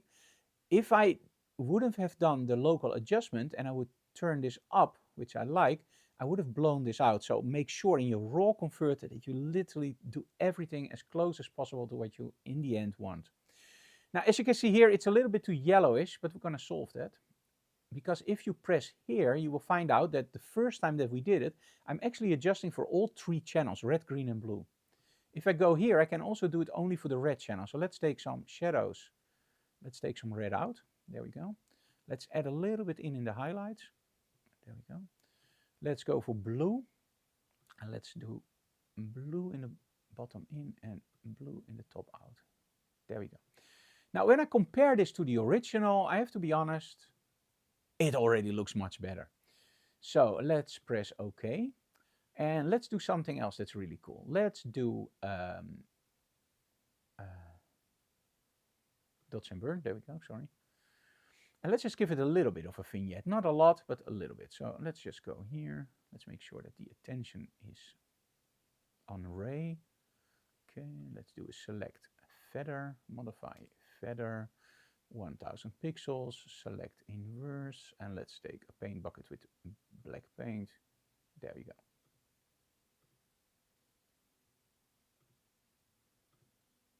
In all honesty, nice. There's nothing wrong with it. It already looks different, but it doesn't have that oomph bite that I want. So let's do a layer flatten image. Let's create a duplicate layer. Let's go for filter, and I'm going to do something that you may or may not know. It's unsharpen mask. It's rough. It's really rough, as you can see here, but it really adds something, especially when you do it over the top. This was a little bit too much. It almost looks like clarity, but it's too rough for my taste. So let's say that you deliver something like this. Now, I didn't use any filters. I didn't use any extras except Photoshop, and you get a result like this. Is this something I would deliver to my client? Why not? It looks great, right? But it can be a lot better. And this is where money comes in. So let's go back. Okay. So in Photoshop, you have a lot of options, and I dare to say, I think you can do almost anything in Photoshop. There's, I think, no limit to what you can do, but it will take you time. And it's the same with creating music. When I use Logic, I can, of course, program all the drums, or I can use the session drummer and just tell the session drummer, do this, do that. Oh, that sounds nice. Take that out, and I'm done. And I do the same thing with, for example, the keyboard player and the bass I play myself, for example, or the guitars. It just helps. A plugin in Photoshop is, for me, exactly the same. It helps me in my workflow. But I do think strongly that almost everything a plugin does, in most cases, you can create in Photoshop. But it's so much easier. Now, my main plugin that I always use is from Skylum is Luminar Neo. Now, Luminar Neo has one huge disadvantage, and if Skylum is looking, please fix this, because this is annoying as heck, and that's my presets function. I have a lot of presets that I built over the years, and this just takes way too long to build up. So if you are using Neo, make sure that you don't use a lot of presets, but it helps when you press on one of the presets, then it will start applying that preset. But as you can see here, and this is an M4 Mac, and in all honesty, it's a lot slower now that I'm streaming. Normally it would already be there. But this is the only part in Luminar Neo that I don't like. Everything else is absolutely awesome. So let's first go to edits and discard all my edits. There we go. Okay, so here's my image. Now, Luminar Neo is an all-in-one plugin, and if you only buy one plugin, I highly recommend getting Luminar Neo. In fact, if you email me with your favorite shot of, let's say, we're working with a guitar, your favorite shot of a guitar or somebody playing guitar, I will raffle off one license of Luminar Neo for free. So, yeah, that's raffling off, right? Luminar Neo, just follow it from the top down. So the first thing you do is develop. Now, as I told you already, I don't like the color that much. So what I'm going to do is I'm going to change my white balance very quickly. There we go. This is much better. Now, one of the things that I love about Neo is the smart contrast. As you can see here, it just works like a charm. It's so awesome. Let's down the highlights and up the shadows just a little bit. There we go. Change the color temperature. Nice. And just follow it down. Now, in this case, I want more structure in my shot, so I will boost my structure. And let's see what it does. I hope you can see it on YouTube, but this really gives me a lot more boost in the shot. And as you can see here, it nicely selects the model, so the skin isn't really affected, as you can see. This is one of the things that I love about Neo. That takes away so much guesswork. The vignetting, now I prefer to do the vignetting with selecting, so I will just select somewhere and then I will create my vignette, and you can do the size and you can create where the vignetting is, like for example here. Really immediately when I do the vignetting, do you see the difference how huge this is? And again, everything I did up to now you can do in Photoshop. The only thing is, and you can already see that with unsharpened mask, also the face was done. And this is what Neo does better. Neo selects the face and it doesn't do it with the boost. Now, of course, you can go further down. So let's go for example, mood. I really like mood. This is where I tint my image. So choose a LUT. And let's do a cinematic coloring. Ooh, I really like this one. Add some contrast. Maybe lower or raise the saturation slightly. Color balance. Go for edits. In edits, it stores everything that you do. So go for develop. And now I can change my color balance slightly back. So it's slightly more bluish. There we go. That's much better. Tools. And now let's go for details. Small details. Oomph. There we go. This will affect everything in the shot. So also the face.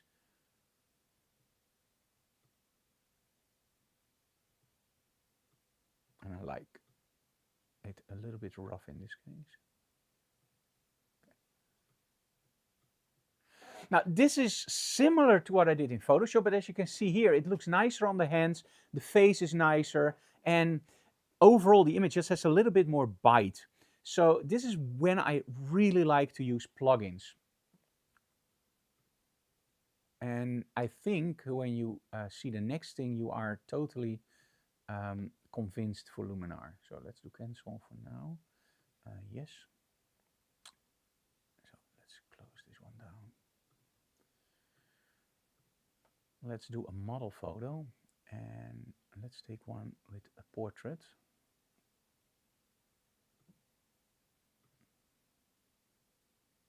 Okay, this is our model Shana. I don't need to do anything here.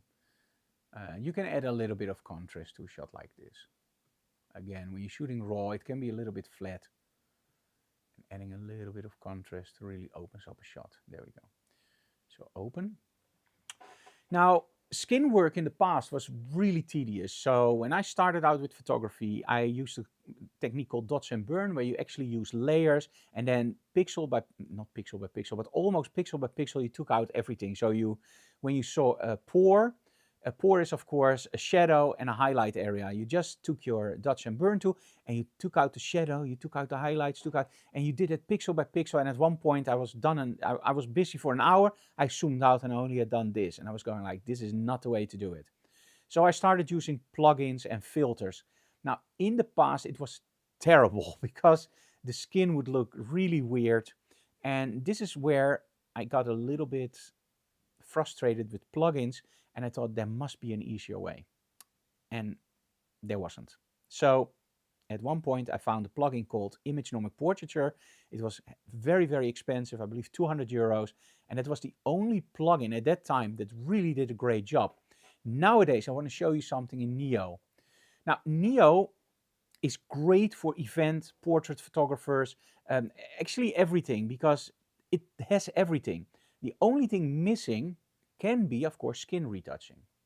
No, it's there. And by the way, if you have Aperty, I'm not going to show you Aperty now, but Aperty is another software package from Luminar, from Skylum, that is mainly focused on skin work and eyes and mouth and creative lighting. So if you are interested, check out Aperty if you do the same work that I do with a lot of models. But if you are more all-round photography, and that's where I'm doing the workshop for today, choose Neo. AI is an old version. I would not recommend getting that one. Neo is, I think, better at the moment. So I'm not going to do any retouching. I just want to show you something with the skin. So when I zoom in, you can already see that she has very, very nice skin.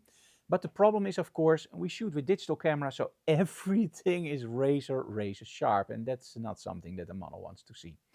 So go down, and what you will see here is you will have portrait options. Studio lighting? No. You have to get that right in the studio. Portrait bouquet? No. Use the proper lens. Face? Okay. What does the face do? Very simple. If you underexpose your shot, you can use face light to open up the face. Isn't that cool? You can do the slim face. Everybody that does this, game over for me, because it isn't the model anymore. And that's the same thing with making bodies smaller, etc. Don't do that, guys. We have to create something that's reality. We don't want all those girls thinking that they have to be really small and big eyes, and they don't realize it's all Photoshop. So if you shoot somebody, make sure that you solve it with proper lighting. Like, I'm a big guy, and when I take a photo of myself, I always make sure that my belly is in the shadow. So that means that when I place my lighting, I will turn away from the lighting, my face towards the lighting, and that means that my belly is out of the lighting. I have strong shoulders, so that means that I will turn my shoulders towards the camera, and then I create a totally different look than just straight on in front of the camera. You do exactly the same thing with your models, and you don't need all that stuff in Photoshop or in your plugins by changing the body of your model. We have enough problems with the youth that they don't need something like that. Just make images look normal and natural. And it does take a little bit of practice, of course, but that's why we teach workshops. Yes. And by the way, did you know that we also teach workshops online, one-on-one? Yes, we do. Okay, so the face I will not touch in this case. There we go to the skin. This is great. So skin, let's do 100%. Now, what I would normally do, and I would never do this with another plugin, is I will just put it on 100%. And look at what it does to the skin. Isn't that great? This is not 100% from Imagenomic Portraiture. When I do this on Imagenomic Portraiture, it's like, where did Shana go? She disappeared. With this, it's so subtle and it's so great. So I really like this. The thing that I sometimes use is skin defects removal. I prefer to do that with the healing brush. And if you do it, you will find out that it works, but in all honesty, sometimes it doesn't. And in all honesty, I just leave it off. Now, of course, we want to make sure that you also can see in the face the eyes a little bit better. Now, I will not I will not make the eyes bigger or smaller or change the color. Let me show you. You can even change the color of your eyes, but there we go. It doesn't make any sense.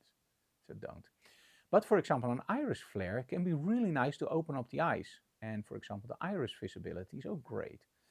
And eye whitening, if you don't overdo it, it's great. Eye enhancer gives it a little bit more sharpness and oomph. There we go. Red eye removal, great if you need it. In this case, we don't. Dark circle remover. She doesn't really have dark circle. And improve eyebrows, not really necessary with her. But as you can see here, these are the stuff that I don't have any problems with. For the very simple, like you care what kind of problems I have with retouching, but okay. The thing is, this is stuff that I can also do in Photoshop. And I actually did in Photoshop. Open up the eyes, select the eyes, use the dodge tool, use curves, add some extra contrast, add some extra sharpening, add some extra color, add a little bit of a... There you go. And it takes a lot of work. Here it's just one slider. I hate AI with retouching, I'm totally honest. I love the way that Adobe does it with the generative fill. So in other words, you still are in the creative process, but stuff where you just type in and something comes out, it's great. But for me, it's not art. So when you have something like that in software that does all the retouching for you, like for example, you have software packages out there where you just upload a headshot, it doesn't matter how it looks, and it creates the perfect headshot. Oh, you want a different sweater? Tick, there you have a different sweater. Come on, guys, that's not normal, right?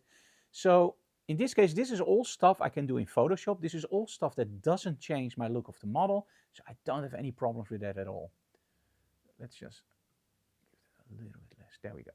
See the before and after. It's okay, but as you can see here, it's super subtle, and that's what I like. So eyes. You can do the same with the mouth. Now lip saturation. Again, this is something I can do in Photoshop, so no problem. Lips redness. Nice. And darkening of the lips, a little bit more contrast, and teeth whitening. Yeah, she doesn't show her teeth here, so okay. Now the cool thing about Luminar, Neo, is that as you can see here, I now have the face on top. But if I need more skin retouching, I will just go down again, and I will go again to skin, and I will put it on 100%. And of course, that's silly to do it twice on 100%, but as you look here, I now have 2 times skin. And you can just build the effects up. And this is what I love about Neo. And if I'm correct in AI, you couldn't stack the effects. So you had to go into Photoshop, open it up again, do the effect, open up Photoshop. And this just makes the workflow a lot easier. So when we apply this, and this is actually what I use for my skin retouching at the moment. I'm not using image portraiture anymore. It's a great software package, but I'm mostly using Luminar Neo. And I think I overdid the lips. Well, that's okay. Now, again, let's create a vignette very quickly to show you how much impact a vignette can have. But first, let's red channel copy. There we go. Looks awesome. Let's start at 0 and go for hero. See the difference? It's not a lot that you need, just a little bit. Awesome. Now, let's do that dots and burn layer on top. There we go. Select. And I'm going to use a very, very large vignette. As soon as you feather, you can't move it you can move it, but it doesn't look nice. Select modify feather 1000 pixels. Select inverse and throw in the paint bucket. And there you go. Look at the difference a vignette makes. It's insane. You are immediately drawn towards the model. And I think when I do portfolio reviews, there are so many people that don't use vignetting in portraiture. And again, it's very, very personal. But every time when I edit, 99% of the guys that send me the portfolios for review go like, wow, that makes a huge difference. And then they start doing it or not. Sometimes they go like, nah, I don't like that at all. Fine, don't. You don't have to do it. Can you move it around? No. as you can see here, you can't move that around for the very simple reason. If you commit, after the feathering, you commit. Yeah, that's the cool thing also again about layers, as you can see here. It's all different layers. You can just move them and manipulate the layers on top of each other. Okay. Does it matter if you change this to hard light? Yes, it does. As you can see here, you can get all different kinds of manipulations in your colors. Very, very nice. Photoshop is just one big playground. It's awesome, right? Now, for the next shot, I wanted to do something with generative fill. What I'm going to try to do is, and I don't know why it happens, so I'm going to shut off YouTube, stop extending, and oh, that's dumb. Let me see where I am now.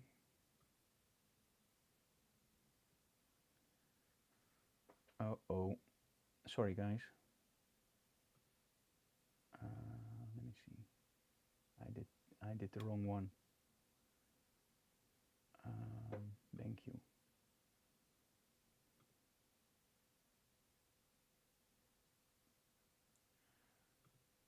Oh, sorry guys. I'm trying to get everything back in order. Maybe this is why iPad. There we go. So if I'm correct, I'm now back in Photoshop. And I don't have my, okay. Okay, file open. And let's go for our final shot. Open. Now, in all honesty, I don't see anything happening here. So it seems that let me transition very quickly.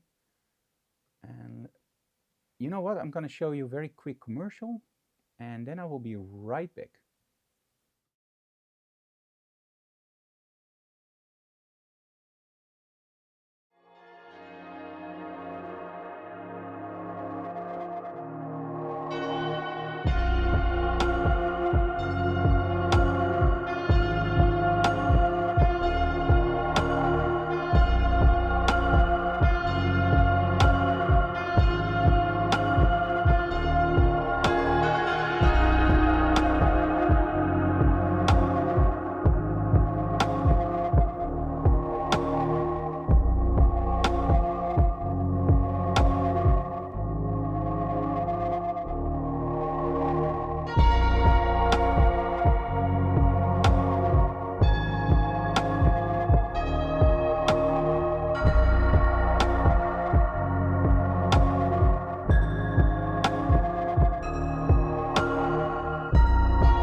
Okay, I think it works again.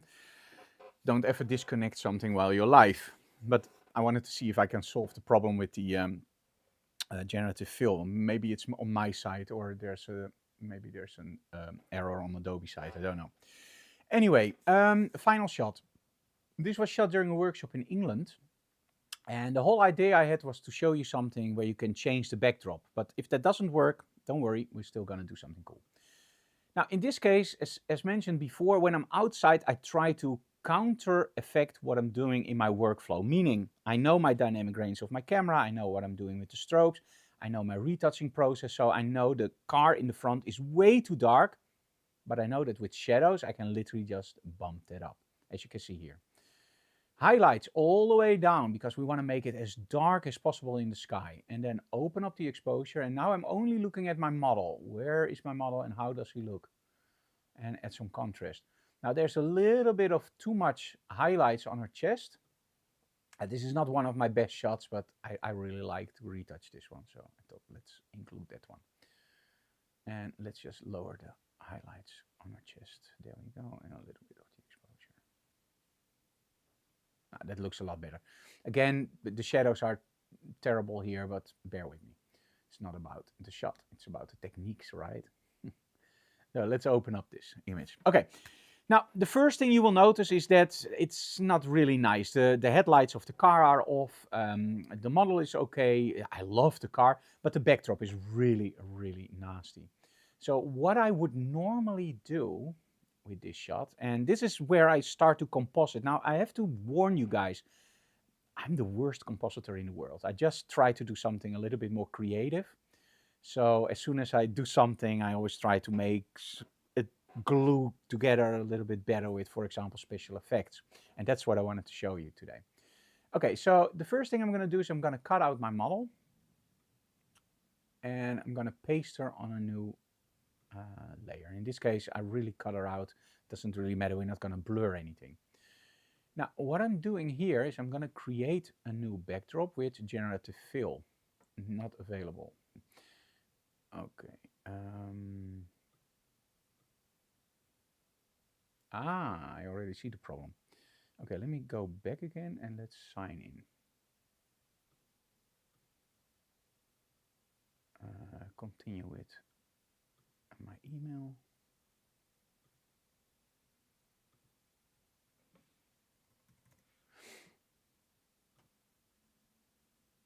Sorry, I don't show you guys this, but as you can imagine, why?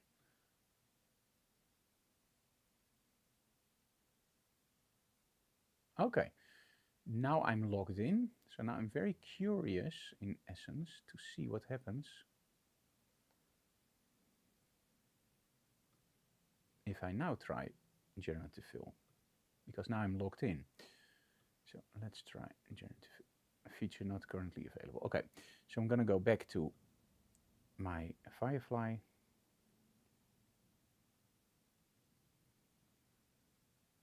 And desert backdrop. And normally I would do this in Photoshop, but because it doesn't work at the moment, and again, I have no idea why, we're just going to create it here.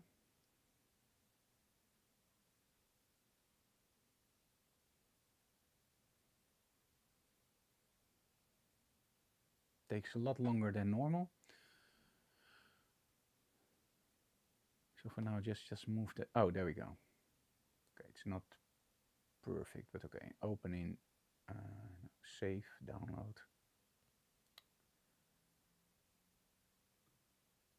Okay. Then let's go for downloads.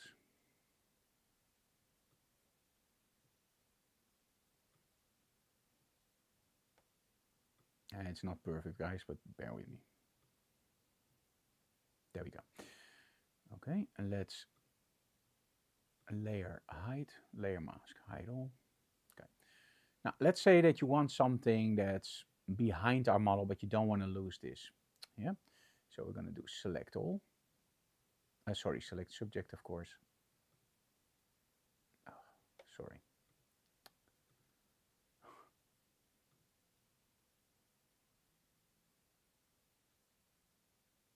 And then select inverse. Now that I've selected the inverse, it means that I've selected everything except my model. And now when I go to this layer, as you can see, I have a layer mask on this side. I can create on that layer mask with white paint. I can literally just get my backdrop in.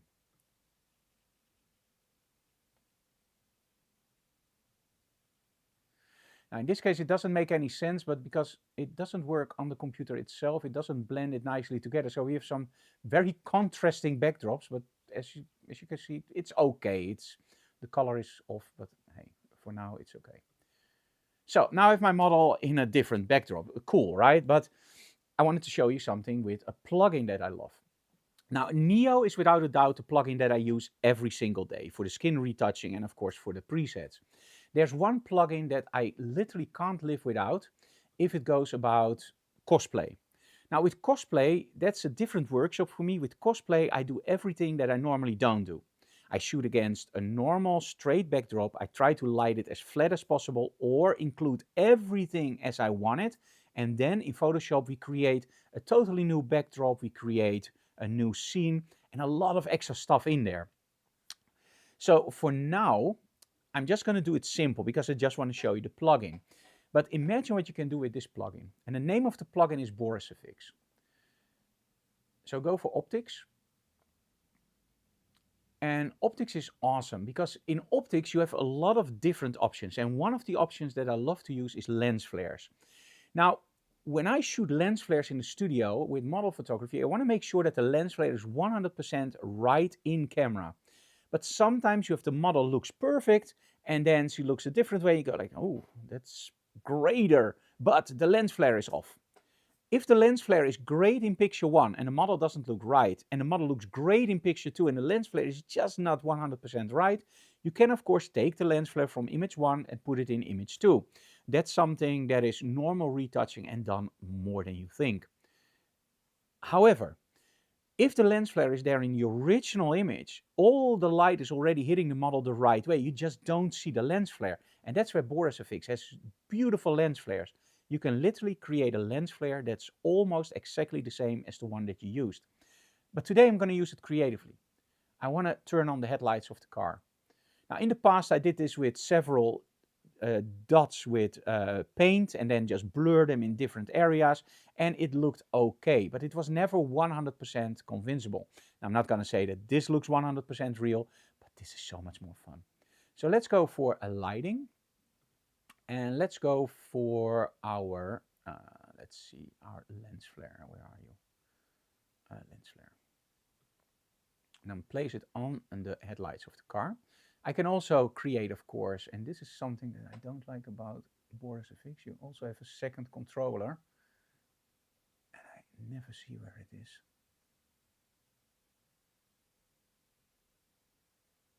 They really should make that stand out more. Anyway, for now, just leave it. Let's make this a little bit smaller. Place it, which I think that we need this one. Okay, there we go. The outer brightness I don't like with this lens flare, so I'm going to go here for the outer brightness.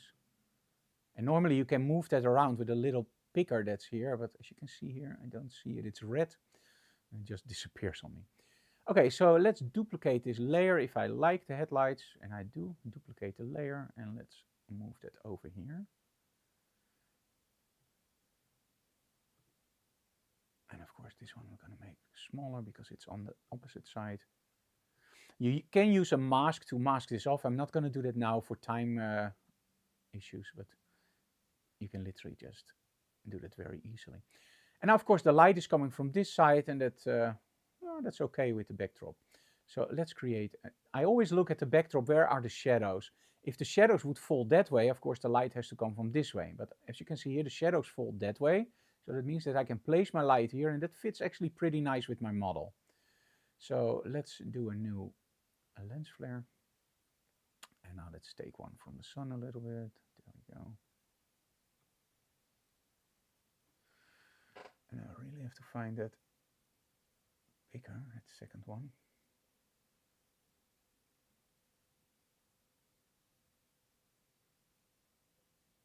It's not my lucky day, guys. Okay, then we're gonna do it manually. also no problem. So what I'm going to do is I'm going to take again my outer. I just want to blur that slightly. There we go. Great. Nice. Create a new layer. And now, and this is what I really like about Boris FX. Now, the lighting effects are great in Boris FX, of course. And again, if you take this one a little bit with masking, it looks much more convincing. The thing, however, with me is I love film looks, and they have some awesome ones. If you go to Film Lab, you have the cross-processing section where you can go through all these. Look at this; it almost looks like in the past we had these comic books, Storm and Trigia from Don Lawrence, and it really gives me that vibe, or a little bit more like movie. Yeah, these are awesome. I always click declick until I see what I like. But most of the time I'm in film stocks. Film stocks is more the film stocks itself. Well, the looks are really like, okay, this is what they used in a movie. Because Boris FX, you probably know Stranger Things, Star Trek. They all use effects from Sapphire, I believe. And that's the, Boris FX is connected to that company. So it's from the same company, I believe. So you are getting real Hollywood effects in. Ooh, this one I like. Of course, you can still change the opacity, but in this case I like it 100%. You can add another layer for some spheric effect. So let's say that we want some smoke in there. If you want, I don't think that we need. Do we need smoke? I don't know. Let's see if we can get something in there. Dust and fog.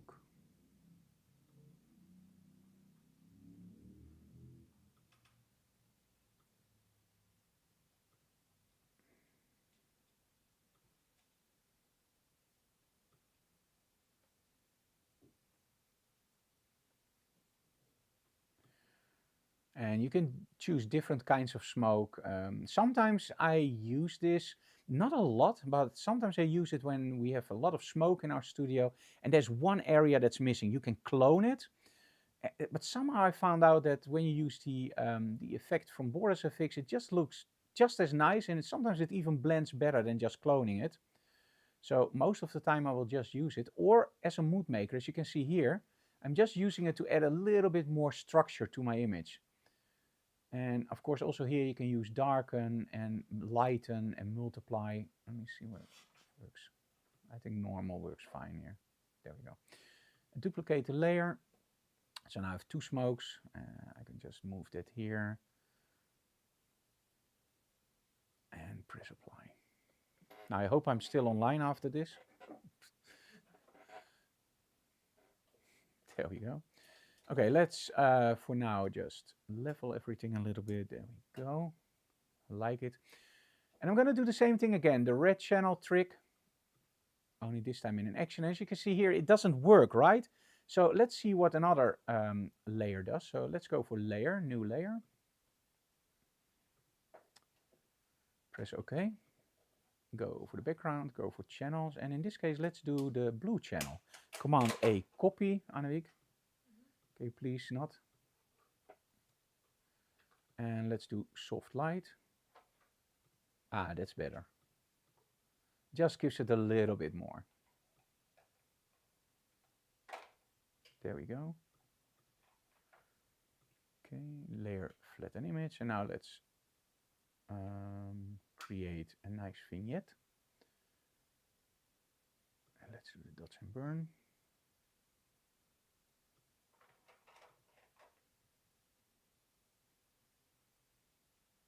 Elliptical marquee. There we go. Select modify feather. Oh, a little bit too much. Inverse. And let's throw in our paint bucket. Very subtle, but just enough. And as you can see here, even if it doesn't work in Photoshop, we can still do it with Firefly, of course. Yeah, still not. Weird. Okay, so I would love to have showed you guys also the trick with the hair, but because yeah, it doesn't work at the moment, I'm sorry for that. I tried.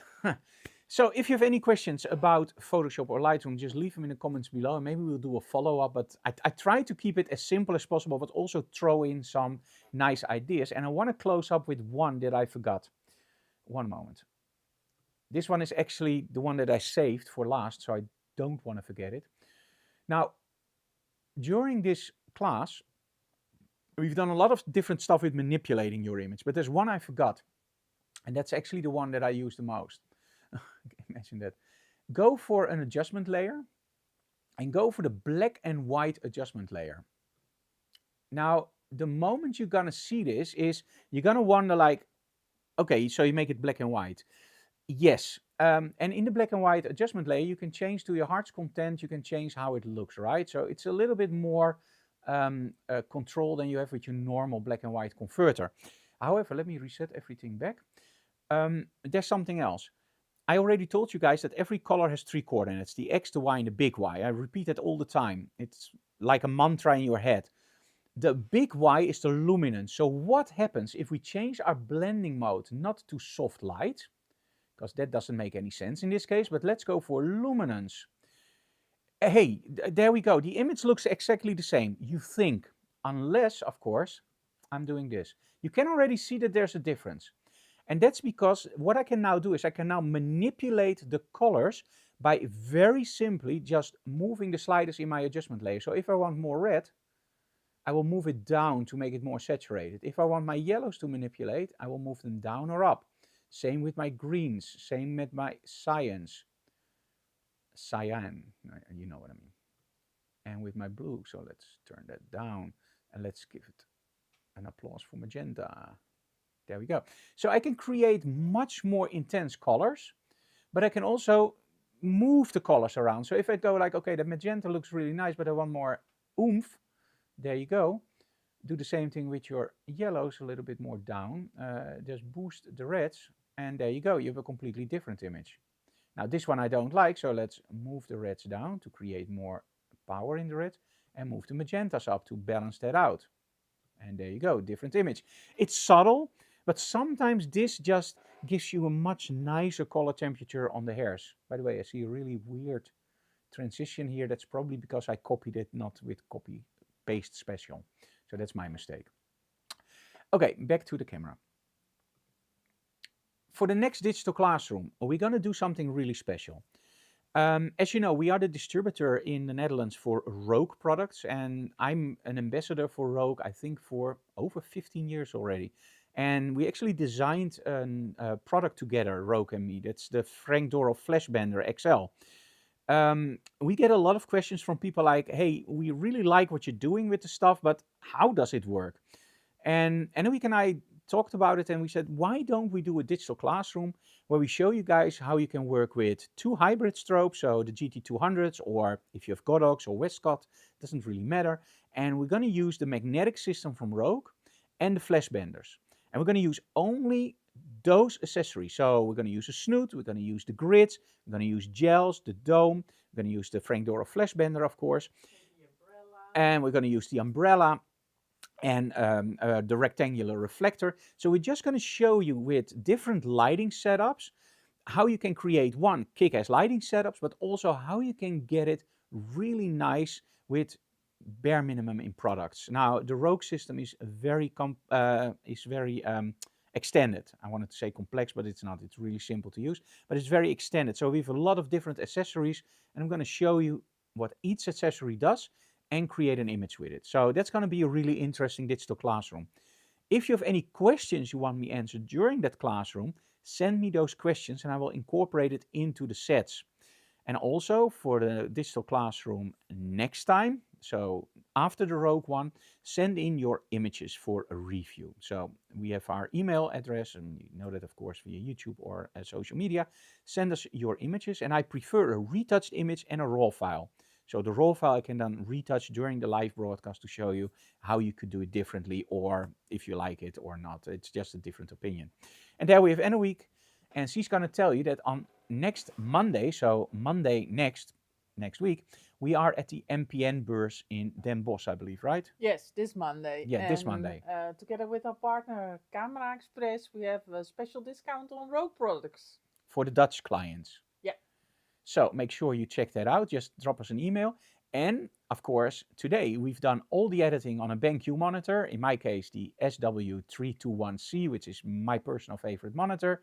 We also have a brand new monitor here from BenQ with a built-in calibrator. It's awesome. I did a whole review on it on my website. So make sure you find that.